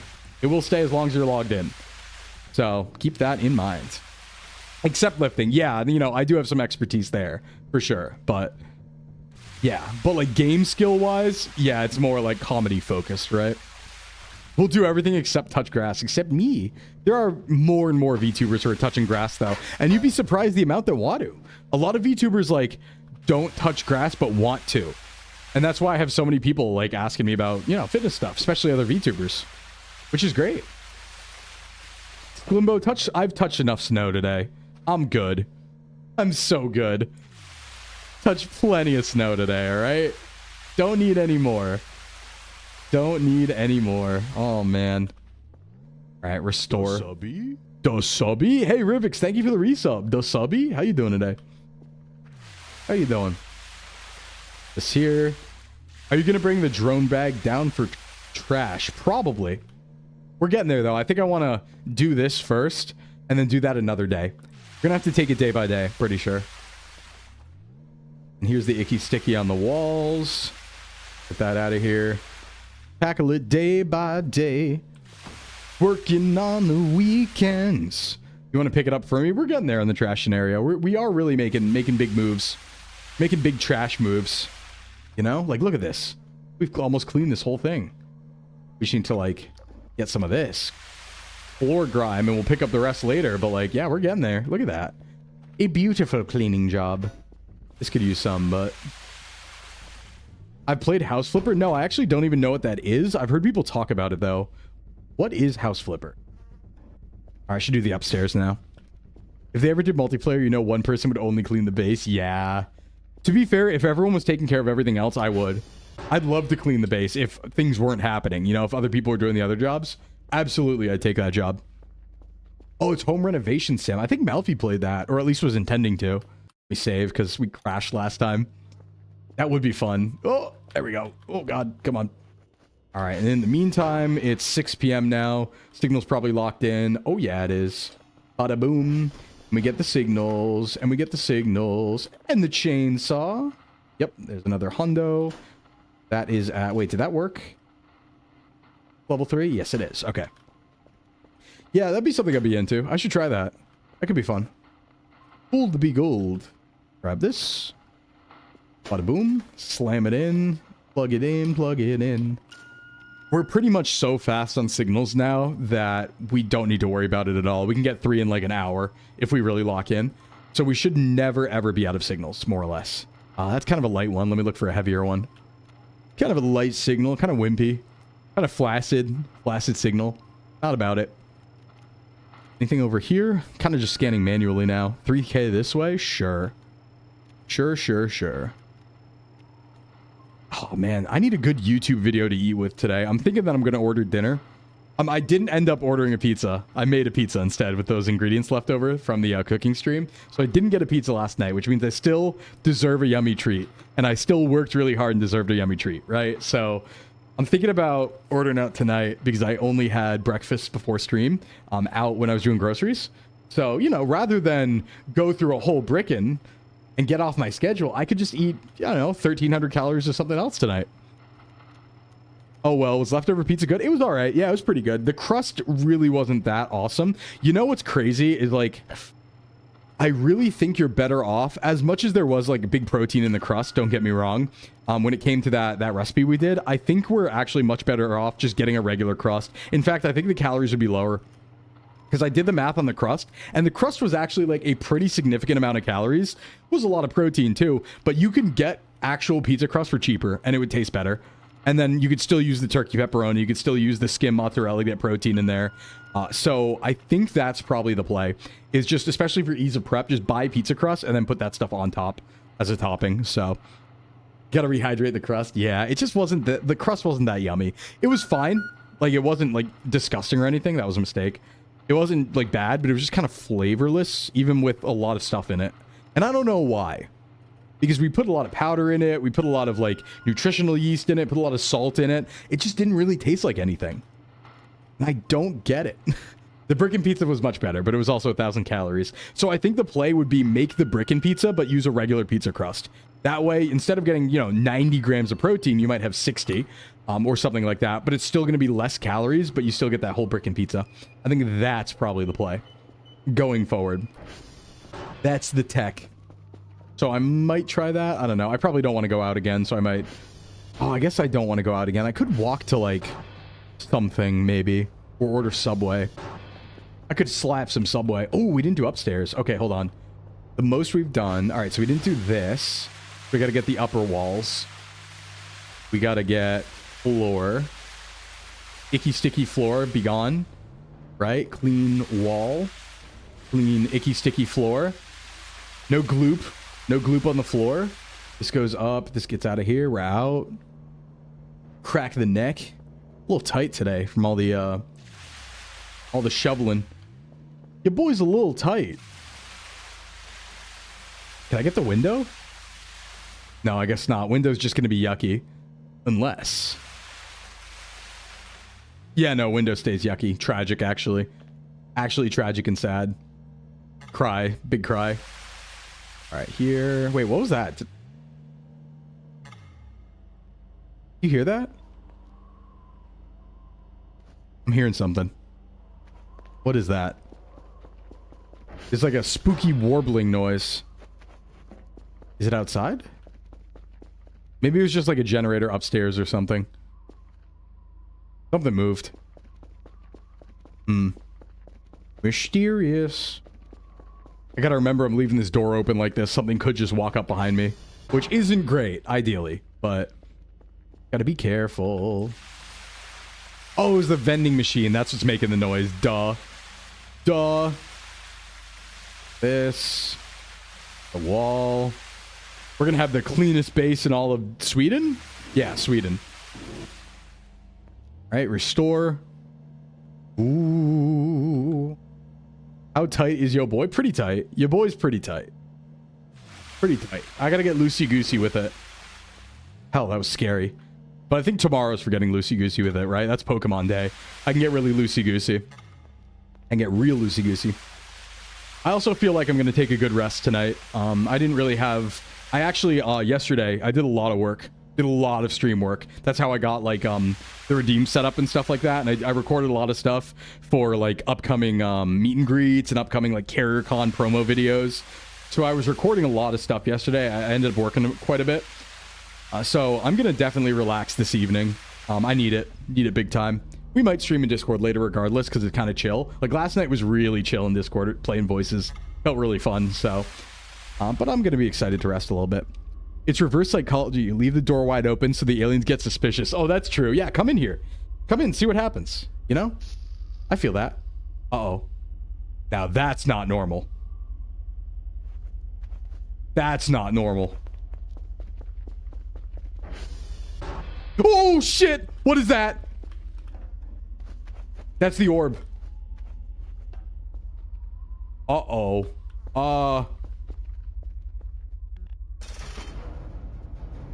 I'm gonna close the door. I'm gonna close the door. Actually, you know what's even better than that? Leaving this open and closing this door. You know what's even better than that? Absolutely do not come inside, whatever the hell that was. Locking the door. So, if we lock these doors, right? Here's the tech, right? We don't need to close the garage. Because if we lock these doors, and then we make sure the upstairs doors are locked too, they can't get to the lift, and they can't get in. Yeah, this should be locked. So, now nothing can get in. Now we're safe. Thought I heard something. That's orb not good. Orb, bad orb. Don't orb me, dude. Do not like whatever that was. Let's see here. That's probably what they were warning me about in Discord last night. They kept telling me to shut the door. A naughty orb. Oh no. Oh, we have a big trash pile here in the corner. Yeah, I don't like naughty orbs. No naughty orbs in my base. That's going to be a thing from now on, by the way. I think those are just going to be around from now on, which is not great. We got to be careful at night. Going out at night time's now going to be a little more dangerous. You're going to invent a gun that gives people butt exploding disease, which is a disease you're going to bioengineer as well. That's good. Can you not give me butt exploding disease command? I'd appreciate it. Thanks. The orb came with the other orbs on a chain where they could go. Yeah, the orb chain. Orb chain. All right, that is, I believe, the hallway done, right? Carpet's looking pretty good. These are cracks. We can't fix those. Do I dare? I guess we have the time. Oh, we clean here. Absolutely. You already engineered it? Oh, that's good. Clean this. Oh, this room sucks. This room's all icky sticky. Clean this. Oh, you have no idea what it is? Yeah, it's like, so the whole thing is processing spooky signals in space, right? But there's a lot of other stuff too. There's procedurally generated, well, not procedurally generated, I should say random events. It's a very scary game. It's a horror game about processing space signals, but things go very wrong. And you never know what's going to go very wrong. A lot can happen. Just imagine supernatural stuff, and yes is the answer. Like, all of it's in the game. Whatever you can think of, it's all in the game. Not just aliens. Everything. All of the spooky stuff. Wouldn't be surprised if Bigfoot's here. Just haven't seen him yet. This room is disgusting. Yeah, ew. Supernatural crap going on while you have to power wash for your 9 to 5. Yeah, I mean, this power washing is not something I have to do. Signals is what I have to do. I'm just washing because the base is dirty, and we haven't washed yet. We got to pick up all this trash some other time, too. I just don't want to be a dirty boy anymore. Oh my god, what was that? Did I knock that around? Yeah, an HOA Karen could show up. True. That could happen. You never know. No, I didn't slop up the base. The base was slopped when I got here. This is not my fault. Let's make that clear. I would never. I would never. How the people here before, on the other hand, clearly it's a pigsty. Last night I had a dream I ran over Bigfoot in my mom's car and he started chasing us. Damn. Damn. I hope you killed him. Well, no, I don't. Bigfoot's probably a friend. Bigfoot's probably a friend. I bet I could hang out with Bigfoot. I think Bigfoot wouldn't beat me up or eat me. I think Bigfoot would be happy to see me. I think Bigfoot would dap me up. Like, yo, Bigfoot, damn, I didn't know you were cool like that. And we do like the smiling friends dap up. I think that's what would happen when I saw Bigfoot. All right, clean the wall. Look at these protein bar wrappers. Yeah. Oh, that whole wall's icky. That whole wall was icky sticky. Filthy, wash your hands. I feel that. Filthy wall. Dirty mouth. Clean it up with Orbit White. That's filthy. Bigfoot's mysteriously sexy. I mean, are you saying that, or like, are you assuming that? We drove off the side of a cliff, then loaded a save before we started the car. Hell yeah. I love the save loading tech in your dreams. Pretty good. That is pretty strong. Is that what we can do for now before we clean up the trash? Oh, there's a little bit here. Mysteriously? Yeah, why is he mysteriously sexy? I bet Bigfoot's jacked. Yeah, I bet he has an 8-pack. He's definitely got an 8-pack. Okay, I think that says clean more or less. Maybe backsplash. Fridge. That's about as clean as we can do it for now. We should sleep and eat. It's getting eepy time. Put the banana away. Is my banana out? No, not. You shaved Bigfoot? You're too scared of Bigfoot eating your ass? That's like a valid fear, I think. That is pretty scary. I'd also be scared of that, right? If that were to happen. Like, don't do it. I think I'd just be very... I wouldn't want that at all. I'm dursting it. I don't know why that audio doesn't play anymore. I swear I didn't break it, but I guess clearly I did. Anyway, wait, what's the... It's just one of those days! See, I did it. I did it instead. Does that work? Ooh, I got the yummy rumbly tumbly noises. My tumbly is rumbly. We will fix that post haste. The rumbly tumbly will be solved. Yes, 10 out of 10. All right, thanks. Yeah, I gotta fix that. I bet what happened is like the audio just decided to not actually be uploaded, even though it's there. That's my guess. We will fix it. I love toaster RAM. Yeah. All right, this goes up. That's the wrong way. We go down. Yep, so this is like the signal part, and then we have to go fix the satellite bases too when they go down. This is a drifting signal though, so we might have to come back to this one. It's like drifting a little bit. You should record a new one. No, I'm sure it works. I'm sure it's like functioning. I just might need to re-upload it or something. I don't know. Eat the pizza. We got a shrimp pizza here. Yummy shrimp. And we'll sleep. Everything's locked down and we should be pretty safe tonight. Or we can't sleep. There we go. Okay, I was gonna say, or for some reason we can't. No. I closed the door this time. They can't get in. They can't get in. I closed it. They're here, but they can't get in. Okay. They will interrupt my sleep, I guess, though, if they get close.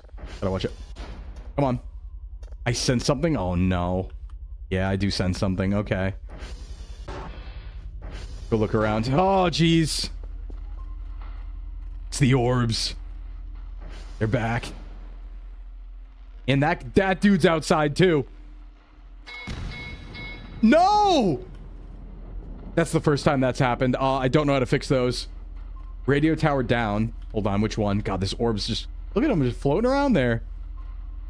That's not good. Well, we can't go out at night, clearly.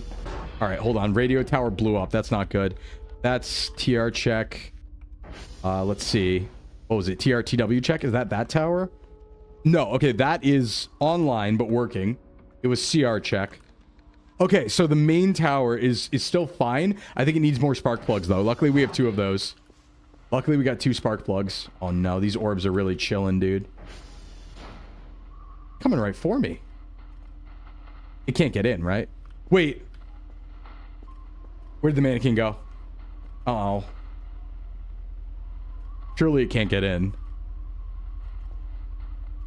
Yeah, it's just flying by the base. It is a bit Combi-like. Not letting me save. I always kick this across the room. Gotta put this somewhere where I'm not gonna kick it. Whatever. Oh my god. Oh my god. Whatever this thing is, it's really close. It's really hovering around. Not let me sleep. No, I think they're aggressive. I think they're aggressive. There we go. Let me sleep. Please don't wake me up again. I'm going back to bed. Send something again? This is bad. They're not letting me sleep tonight. All right, what is it? Why is it dark? Wait, why is it darker than usual?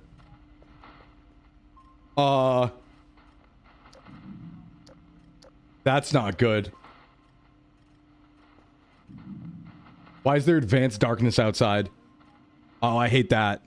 Oh, I hate that. And I hear something too. I don't think I should go outside. How about... There's the mannequin again. Oh, no. What is that noise? You turned off the sun? Oh, this is very not good. I mean, I'm safe in here. I think.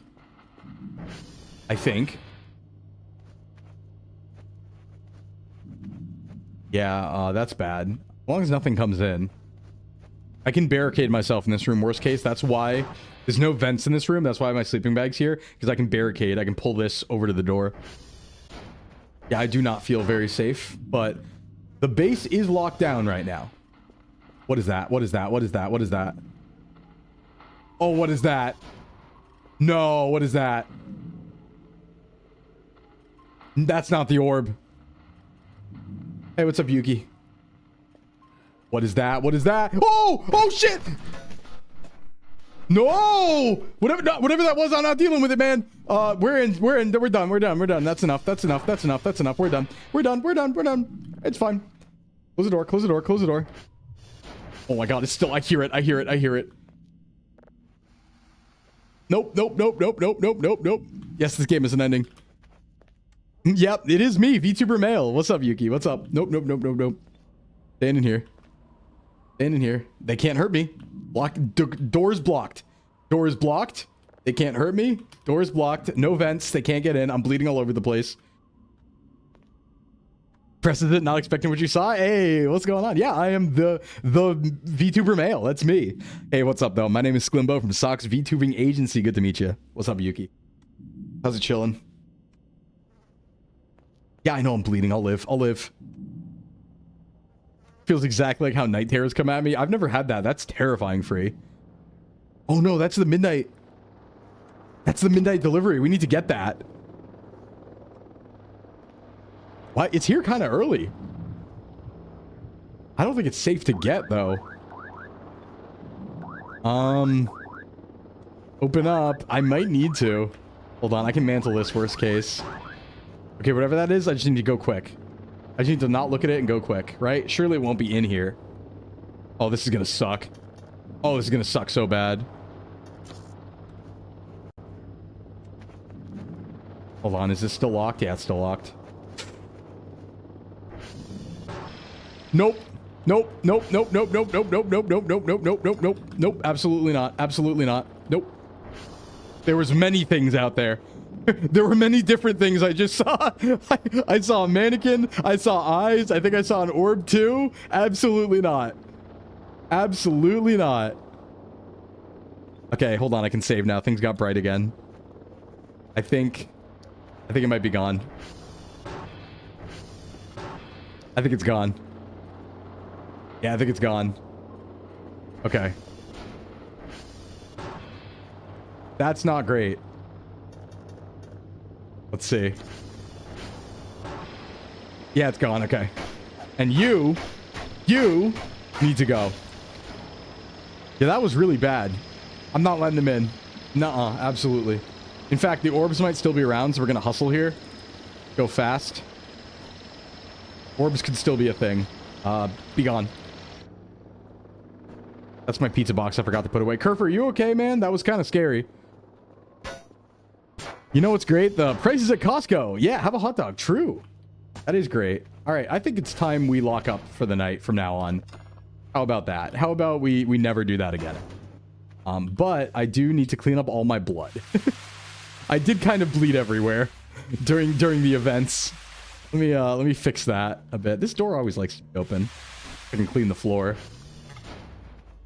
Move this back. Oh. I think the game broke again. The game's been freezing recently.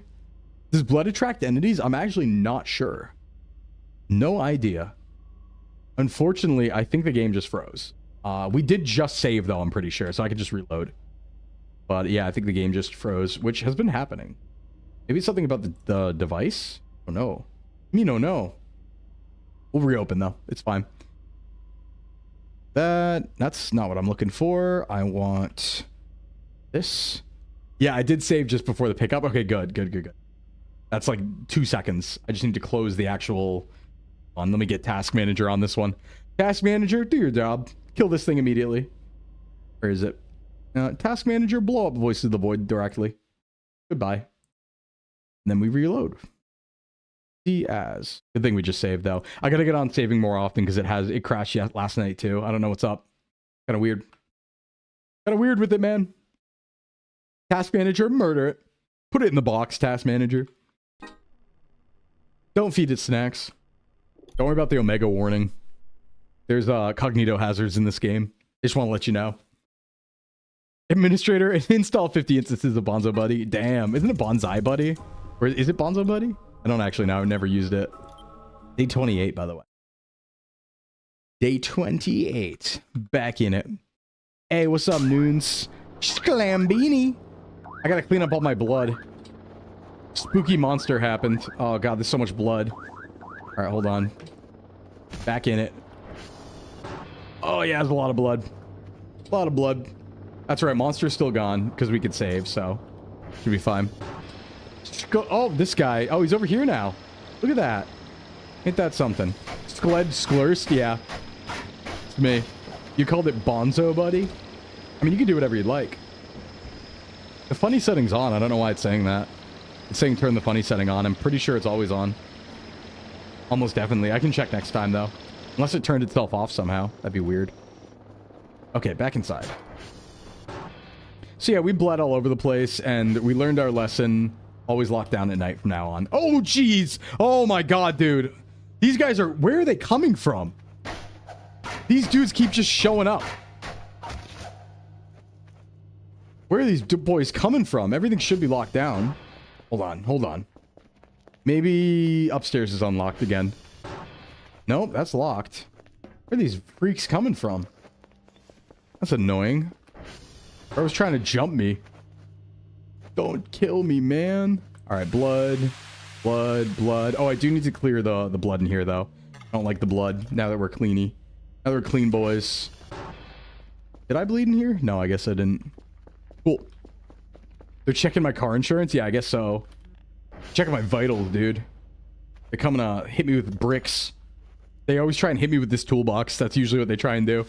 I always catch them turn around with the toolbox, and I'm like, ah, thanks for the hydrate, man. Yummy water. Okay, now let's move this back. This did its job. Get the blood off the walls. None of that, thank you. None of this. They want to steal my bones, dude. They're after my bones. Don't take my bones. I need those to live. I need them to do bone stuff. What's bone stuff? What are bones usually up to? They're pretty stable, huh? They kind of stay still most of the time. Only my bone juice, I see. Yeah, bones are pretty... They don't do much. I mean, like, they do a lot, but they don't do a lot. You know what I mean? Catch my drift. Do that. They make blood? Oh, yeah, true, AD. You do have a point. But isn't that, like, not the bone itself, but the marrow? Where's the bone? The bone? How do I keep finding trash? I thought I cleaned all the trash. They help me stay hard? They do help me stay hard. I am hard because of the bones. That's true. All right, good. All the icky sticky's gone. Trash does find me, yeah. Trash be upon ye. We gotta sleep through the rest of the night. We haven't got much of a chance so far. Oh, there's blood in here too. I love my skeleton. I'm pretty good with my skeleton. All right, floor blood.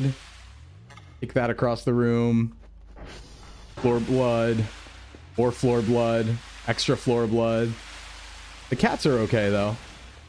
Cats are doing just fine when I got super jump scared. Blood there. Ah, I shorted it again. Oops, my bad. I forgot I could do that. I forgot. I didn't think that was close enough. My bad. Hold on.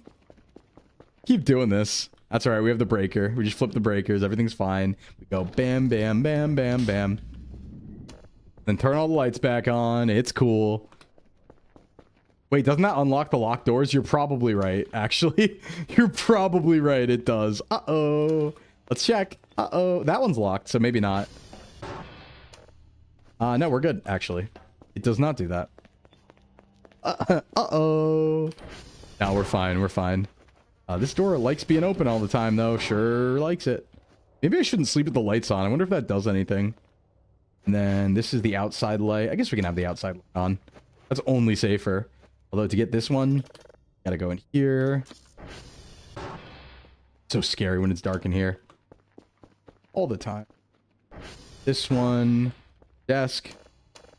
Flip those. Outside is scary. Don't worry about it.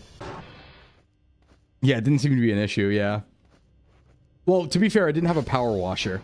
I wasn't like slopping water at the desk or anything like that until now, you know? So that's kind of a me problem, to be fair. I just need to not do that, which should be pretty easy, all things considered. Okay, dailies, let's go. We need the tapes. We got the tapes. We take the tapes. We got the tapes. We got the lid, the lid, the lid. The lid. Lid goes over here. We already have 3 level 3s. So that's our daily here. Probably another drive box. You know what? Why? You know what? Yeah. I don't need to get ahead. We have enough now. So I can just go ahead and just pile more than 3 in here because we have time for it. And then just do 1 per day. I'll get a bunch more. It's probably a better idea. Like, because if we look over here, this signal has drifted actually pretty damn far. Get this. Bada boom. Up here. Nice. Over here. We'll go up this way. Get ourselves a nice 99. Almost. There. Although it is drifting pretty fast. Maybe less so now, but I hope that goes. Turn the PC on.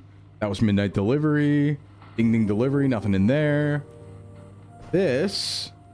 Go out as like a completed thing. We're going to just put it here for now. Could have a pizza. We do need to sleep. We really need to sleep. Not much pizza left either. Oh, I have 1,400 points though. Oh my god. Wait, is there anything that we were looking at that was 1,000 points? We might want to consider buying something.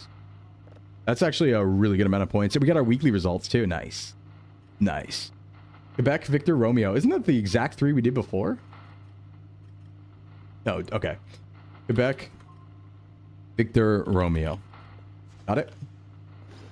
Then we have zip drive down, drive down. Drive go here. Base. Zip drive go here. Place. Got our goodies. We got our floppy disk. There's enough read writes on it. We are good. We go eepy sleepy. We go eepy sleepy for the rest of the night. We could start building Kerfuro. I don't know how, though. I actually, like, never learned that, so I don't know what I need. I know I need some, like, parts, but I don't know what the whole process is. Okay, E3's down. We'll fix it in the morning. We'll have Kerfur go out. We don't need it right now. We're chilling for now. Oh. Okay. Something spooky's happening again. Is it just an orb nearby, or is it... What was that? Oh, good. Something blew up. My favorite. Get a hook, then we need to open the bunker? Okay. Well, they just wanted me to wake up for something exploding. Good to know. Alright, get hook, open bunker. Got it. They're really not letting me sleep now. I gotta be careful. They keep waking me up. I gotta sleep until... Oh, no. No, what is this? Oh my god, this... The base? It's all, like, destroyed? Base? Are you okay? Yeah, this is a new one. I've never seen this. Maybe I go through here? Well, nope, no sneakies. This is kind of spoopy. It's spoopy. I'm a little spoopster. Oh, this is the base. I think, yeah. Maybe I have to leave the front door or fall off a cliff? Do that. Oh, the abyss. Great. Ow. And I lost all my sleep again. Just trying to get some Z's. That's all I want to do. Yeah, we're going to sleep till like 9 a.m. today, I think. Need some EPs. Check downstairs walls after this. It does something. You have a theory. The downstairs walls. Okay. Like as in basement downstairs or main floor? Nothing like sleep paralysis. Yeah, it really is nothing like it. I'm so lucky I don't have that. I'd be seeing aliens all the time. I'd be crying. Coffee's our friend. Yeah, we need to get on that. We have a lot of points. Again, with 1,400 points, is there anything that we should actually be spending them on? Because that is a lot of points, to be fair. This is where it became Caffeine Addict Simulator. Yeah. I just don't know what I want to buy. I think we're kind of good on, like, stuff, right? Like, I don't think we need any more, like, equipment, really. Unless there's some other tools that we don't have. That would be good. We have the battery charger for the ATV. We have the upgraded engine for the ATV. So, I think we're good there. You said check downstairs walls. Was that there? Hey, what's up, Crow? What's going on? I don't really see anything here. Yeah. Maybe not. Nothing spooky. Just have an asbestos sign. Eat asbestos. It is morning, so I'm going to say probably safe to open up shop. Missed it? Okay. Could get upgrades for the Transformers. That's a good point. Actually, we should start doing that, because I can probably carry one at a time, right? So it's probably efficient to carry them with me when I go and check on them and just put them in there. You have a point. The wall had an outline? Wait, really? Hold on. Where? The wall had an outline. Ah! What do you mean? I don't see an outline. Unless you mean the asbestos. Ah! The asbestos sign. Smack it with something? Yeah, I do have the machine upstairs. Behind me. What? Oh, it's gone. Wait. Behind me. This? Oh. Oh. Suspiciously door-shaped. Yeah. No, you're right. Hold on. That's not good. Can I get in there? I kind of don't want to open this, though. Oh, no. What is that? Oh, no. Oh, no. I don't want another entrance into my base. So, I'd like to stop now. No. Let's see. Let's see. Looks like it opens or something. Trying.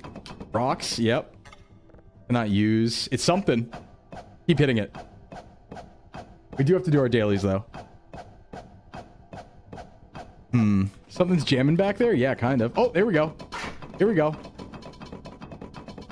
That's a wall of rock. I mean... Oh, all we did was give ourselves noise. That's great. Oh, this is breaking. Hold on. It's like Minecraft.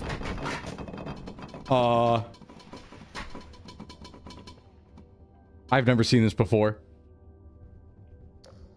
Uh-oh. I don't like that.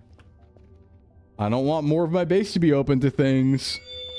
Ugh. Base of Mars. Oh, I hate this. Okay. No, wait. That's not bad. Wait, this isn't bad. There's no entrance. There's no exit. So it's actually just more base. We don't have to, like, there's nothing, no one can get in this way, which is really good, except for that, but that's like a bug. But let me save. Hidey hole? I mean, maybe, but it looks like nothing can get in this way at the very least. Nothing bad can happen here. Yeah, exactly. Oh, I ran out of battery. Damn. Cheese storage. Yeah, secret bath and cheese storage. Also my blood. Don't you start. Don't you start. Lena's down. I gotta go do work. Don't you start. Basement mystery hole. I would be so pumped if this happened in real life. Do you know how cool that would be to just gain, like, imagine gaining all of this in your house out of nowhere and like a few floors and staircases down. Oh, there'd be so much room for stuff. That'd be so sick. No one can get in this way so far. Yeah, let's not expand it. Let's not chance that, you know? I don't need to think about that. Surfer, I do have to have you do work today. Meow. Surfer, go fix stuff. Peak male living, yeah. Former owner was who's Jeffrey? Who's Jeffrey? I don't know who that is. All right, who's our dailies? Quebec Victor Romeo. Let's look at our transformers. And actually, let's order right now some upgrades. TR check. We don't really need to go to any of them today, so let's just go to like Victor and all those bad boys. Victor first. I think it's the furthest out. I think we went there last night. Backspace. Hello? What? What? Victor. Backspace only worked a little. That was weird. Oh, Dahmer's. Oh, Dahmer's basement. Did he have a basement that looked like that? I don't actually know. Off we go. Surely nothing bad will happen during the daytime. The daytime's very safe and good. No scary monsters or orbs. Oh, we also have to fix the tower. Forgot about that too. It's still up, but it's only at 2 health. So I think if it gets hit by like something spooky again, it's going to blow up or shut down. And we do not want that. Tower is complicated. One of the big problems with the tower is like if you get hurt on it, or if you're like hungry or sleepy or something, you could just fall off of it and that will kill you. So not great. It would have been a good time for the secret tunnel soundbite. Yeah. Through the mountains.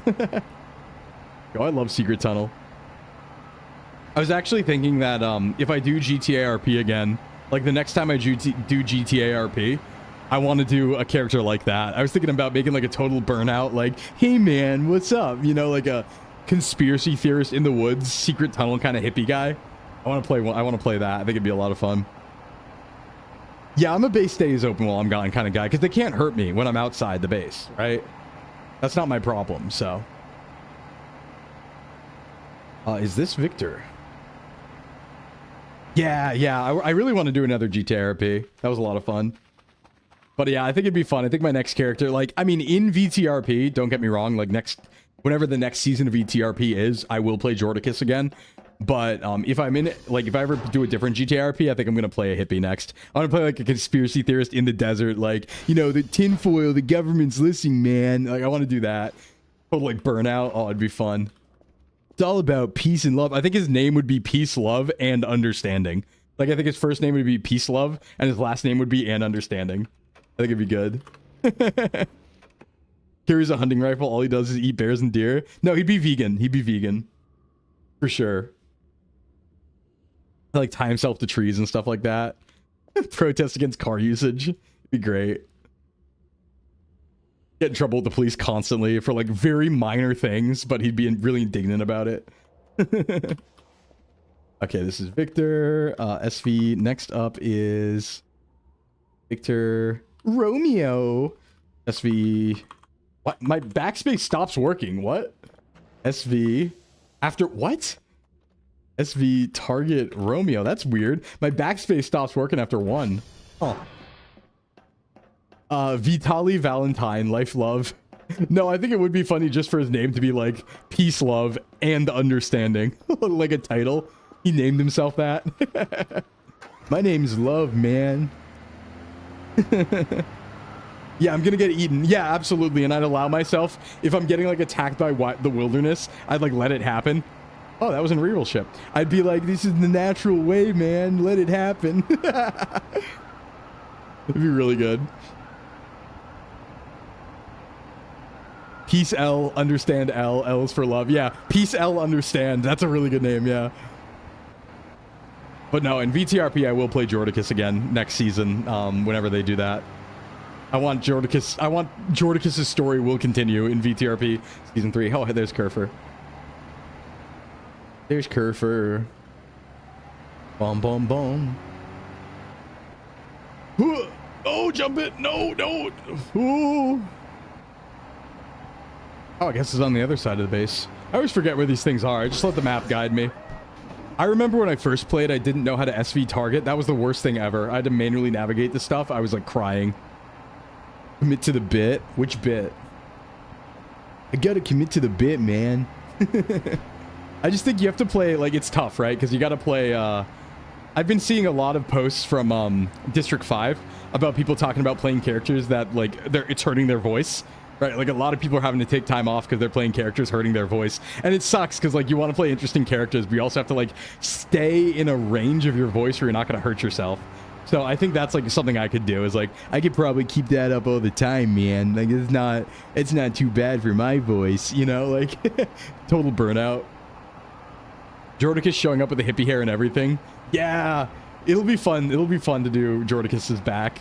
That'll be fun. Yeah, that's just like your opinion, man, you know? Like, that doesn't stress my voice out. So I want to only play characters I can theoretically do for like 10 hours straight and not strain. So that would be one of them. I don't know what else I could really do besides that. Like, I don't have many other concepts in the back. And it's funny because, like, there's a lot of RPs and I really like RPing as a VTuber. That's like kind of something I didn't know I'd be really into, but I'm learning I'm actually having a lot of fun with, is like doing various RPs and stuff. And again, I think we have the Pokemon one finally starting next week, so that's going to be cool too. And that announcement should happen whenever.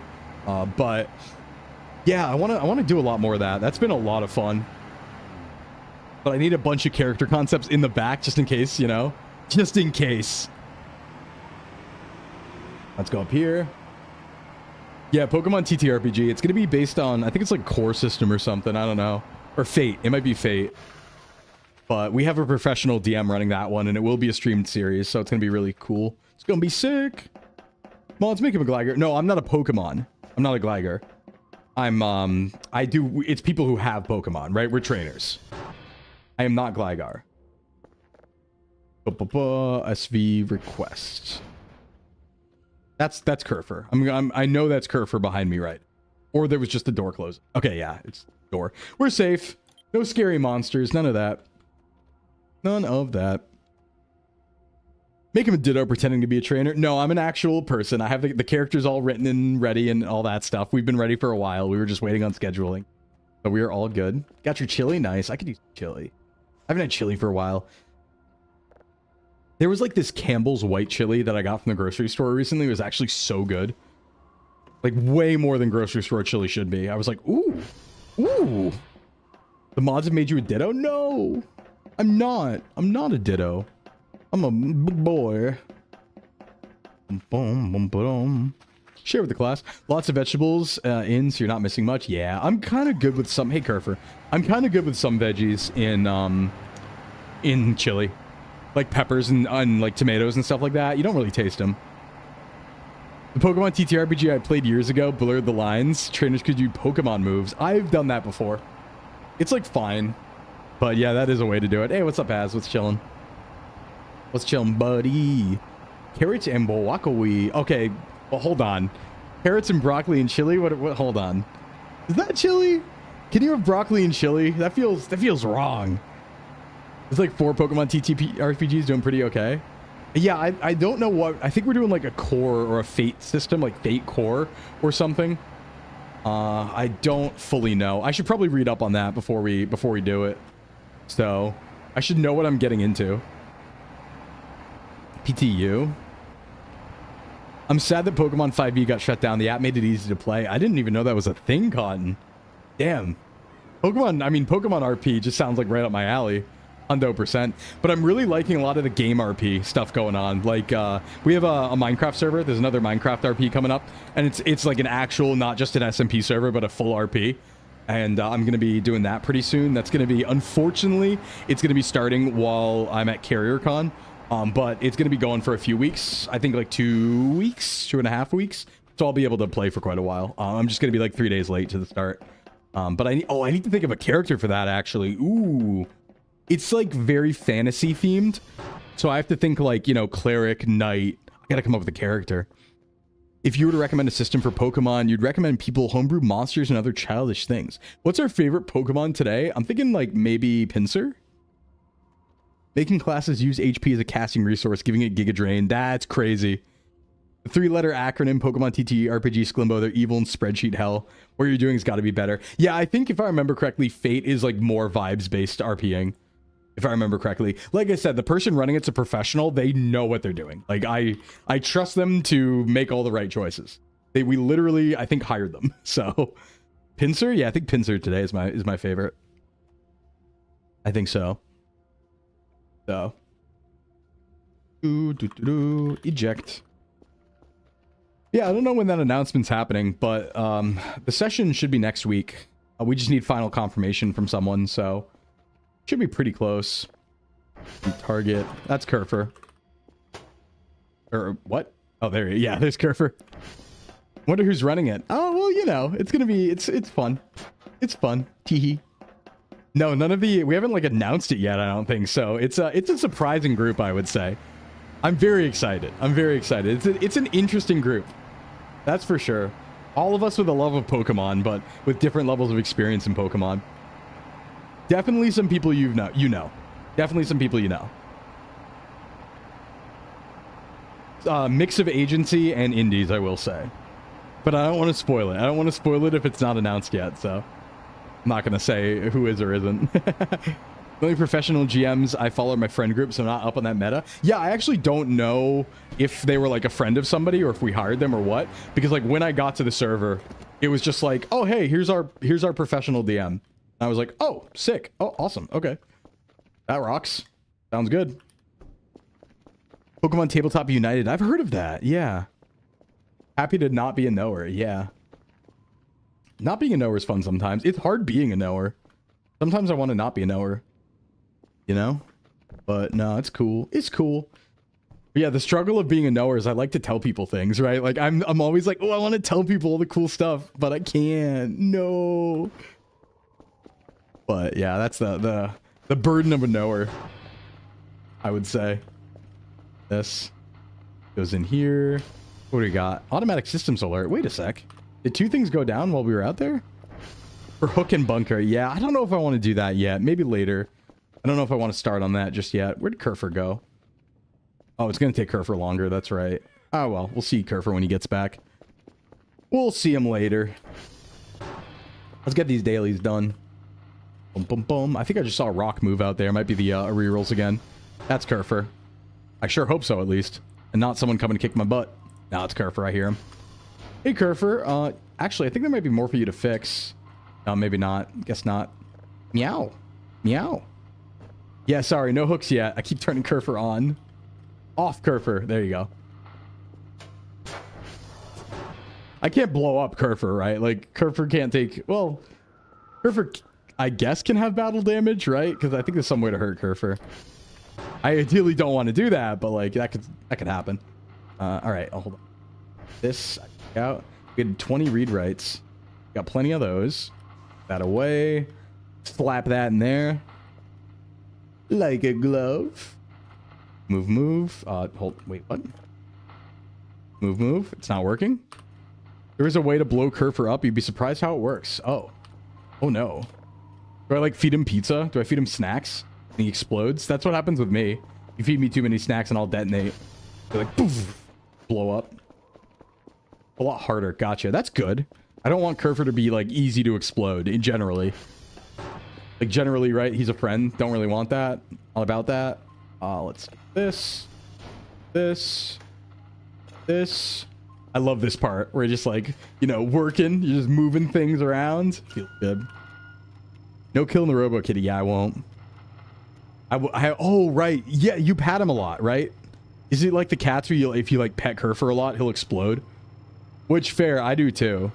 Like, I get too excited and I explode, right? On the spot, just like... Yep, alright. I remember that. Somebody told me that way back. Yeah. Beep, beep, beep. Looking over here. Hello. There's a good one right there. Look at that meaty signal. Wowee. Okay, maybe like not super meaty, but we'll get this one. This is a lock-in for sure. What did I do? No, there's no dog moment. That's not true. Fake news. Fake news. Let's lock in. What? You can like enjoy. Yeah, too much positive reinforcement. That's fair. I think that works on me too. I really do. I think that works on me. Never had it happen, but I think theoretically it would work on me. That's not a dog thing. That could be like in general, right? If you're praised a lot, you could explode. That's not a dog thing. I think it's a general thing. Could happen to anyone. Could happen to anyone, all right? Could happen to anyone. You know what we actually should do is we can fix the tower with these fuses, I think. I'm going to take these and see what we do about them. Also, this can come up here. Bada boom. Put it down. Oh, they keep doing this.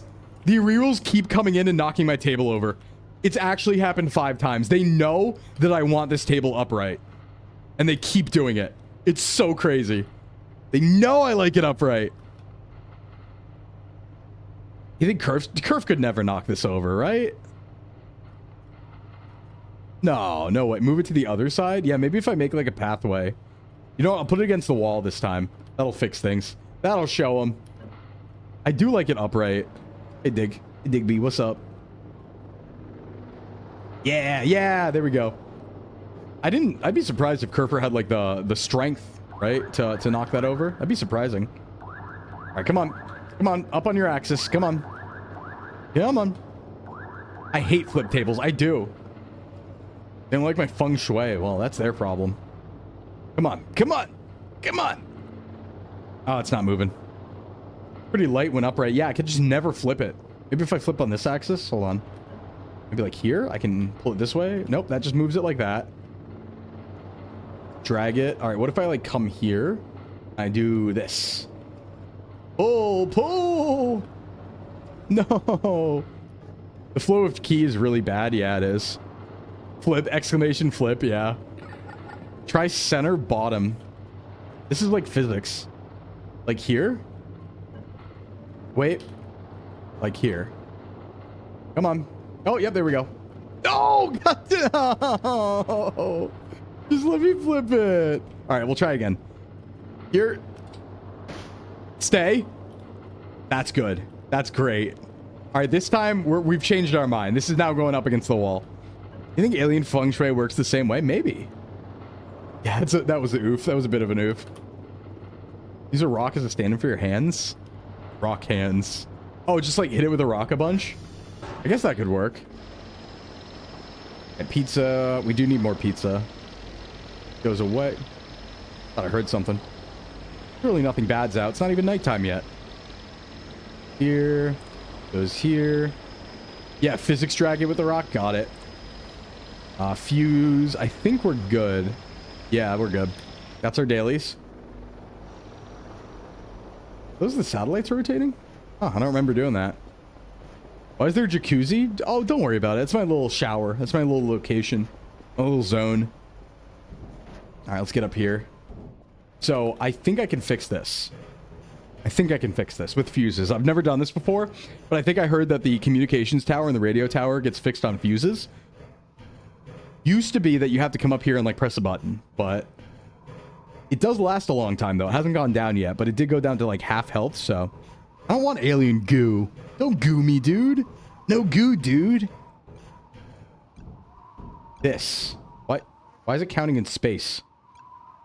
What am I looking at? Those are fuses. Okay. That's good. I'll put more of them in, right? And then that's always a good thing. Then I don't press anything else. Yeah, there we go. And I go fuse, and I go fuse, and they're live. There, fixed. Problem solved. I rock. The tower's no taller, but this ladder is, yeah. This is Snake Eater moment. Sclim Eater! Very work in progress. Yeah, as long as I don't have to press buttons up there, they look complicated. I'll just keep stacking it with fuses, right? And I guess that's what I do for the comms towers too, I think. We'll see. But it's almost nighttime. I gotta think about going in maybe. But what a thrill. Bum, bum, bum, bum, bum, bum, bum, bum, bum. All right, I have so many points. I gotta do something with these, man. How's Kerf looking? Kerfer, you could charge, my friend. How's the gas and the battery? Gas low. Battery also kind of low. Let's fix that. We need more gas. Oh, we need more gas. We could work on like incinerator tech, I guess. I don't know. But we could fuel up that way, maybe. All right, do it right this time. The blue bone's connected to the blue bone. The red bone's connected to the red bone. I think we just lock up now, right? We're not going out again. Nighttime. Lock. Boop. I feel safe and secure in my little base. Hey, what's up, Hayate? Mods, find the oil so we can make some gasoline. Maybe. Is that blood? No! I left secret blood. Ow! I left it again. Oh, hold on. I don't want secret blood. Where's my stop? Stop bleeding. Don't make me bleed my blood. No, don't do that. Clean that up. Clean that up now. There we go. Yeah, they've been telling me about how to make gas a lot. I don't know where Cole is, though. Like, who's Cole and where do I find him? Where do I meet him? Ah! That, like, tanked my frame rate. How are you doing? Good. How about you? My bones worked hard to make that? Yeah. My bones did work really hard to make that. The bone's connected to the bone. You know, I think it makes sense to leave this in maybe the hallway. We tend to use it in, like, every place. No, I don't want to kick it. God, I wish I could put it somewhere. Guess I don't walk over. No, it's probably safer in here. You sold it? Oh. Right, the boxes. Right, we could just like slap the boxes in the basement. You could do that. Good point. Good point. Done. Pizza box. All right. We're almost out of pizza again.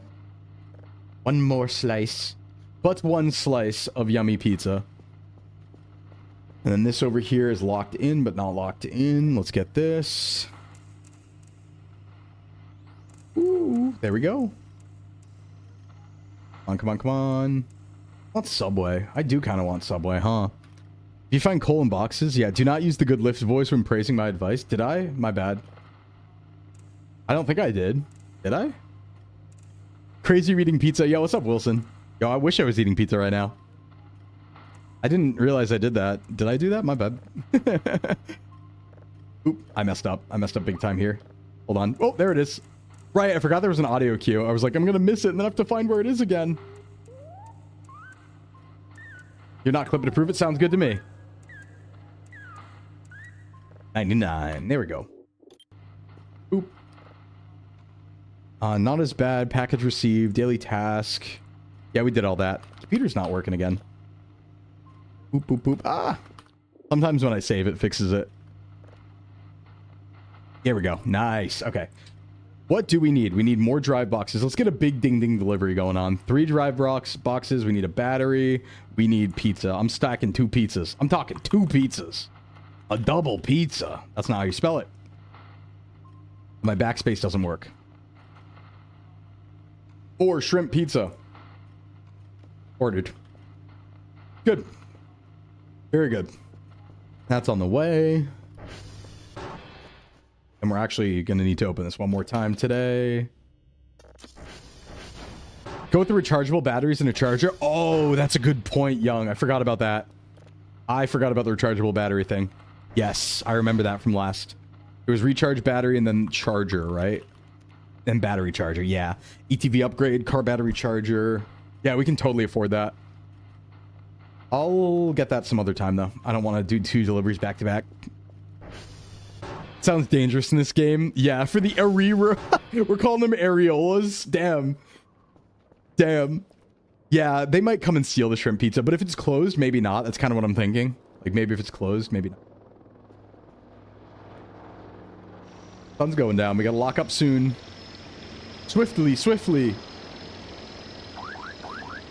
Pizza, battery, drive box. Some of these we have to bring in, yeah. Hold on. Hold your horses. Hold your horses. You don't want to spell it? Yeah, no problem. I'm just messing. Calling them areolas is crazy. Adidal. The Ariris. Ariri boys and Ariri girls. Ah! Don't bleed. Don't bleed. Don't do it. Nice. No bleed. Put this here. I don't want to... Oh, wait. I forgot. Here. And slide it right in. Extra drive boxes as a treat. We got the Zaw. Double Zaw. And the battery. Oh, battery, though, we just kind of, like, use. We just, like, absorb the battery. And then, like, throw it aggressively. We don't need that. We're littering batteries, you know, for the eels. There was one more drive box there. There's blood in the door frame to the garage. Damn, you're right. You're so right. Not clipping, slide it right in. Good. Good. We're exercising our free will today. Very nice. Very nice. I want to leave it here, but I don't know if it's safe to. I might knock it all over the place. Maybe if I put it, like, here, it's fine. Yeah, I'd say so. All right, let's lock up for the night. Battery's charging. We do need to get more gas, but I can make a note of that. Got this. Here. Drive box into slot. Whoop. All good. Inventory is looking pizza filled. Yummy snack filled inventory. Is this an empty box? It is. Oh no, this is going to be, hold on. Because we want the pizza box that has stuff in it to be out. Okay, so that one's good, and the other one's good. This goes in the inventory, and we will sell that later. This goes in my mouth, ideally. Yummy, yummy. And so on and so forth. This doesn't count. This one's a yummy snack. As a yummy snack. Yummy snack, because I enjoy it. Speaking of enjoying it, I'm going to go. I wanted to do a little short stream today, a little bit shorter, not too short. We still went like 3.5 hours. Just chatting today, very fun. SVA second anniversary, but I do want to relax a bit tonight. I got to get some food. I'm getting really hungry, and I might stream again in Discord later tonight. But enter. Hey, thank you for the follow, ADEC. Appreciate it. But I'm going to head out, so stick around for the raid, and we're going to get on out of here. Yeah. And tomorrow morning, 9 a.m. in the Discord, we're going to probably co-stream in Discord the Pokemon Direct. And we'll see Gen 10's announcement, and then we'll talk about it on stream a few hours later for Pokemon. But thanks for coming by, everybody. Let's go get out of here. Ideally, someone from SVA, since it is our anniversary. Let's see who's on. Yomi's on. Is Addy on by chance? I don't remember what days Addy goes. Or is just Yomi on right now? Yomi's live? Yeah, I think it's just Yomi. Let me just double check that. All right, we'll go to Yomers. Everyone do happy anniversary, all right? Raid, well, not Yomi's anniversary, but SVA happy anniversary. Raid Yomi, Quinn Lee, playing Pizza Tower. Right, Yomi's playing Pizza Tower and changed her model to look like Pizza Tower. It's pretty good. Number 1, Gen, yeah, we're going to see what Gen 10 looks like tomorrow. That's going to be fun. We're going to have plenty to talk about, that's for sure. All right, everybody, I'll see you around. Thanks for coming by. Bye-bye. Sclimbo out.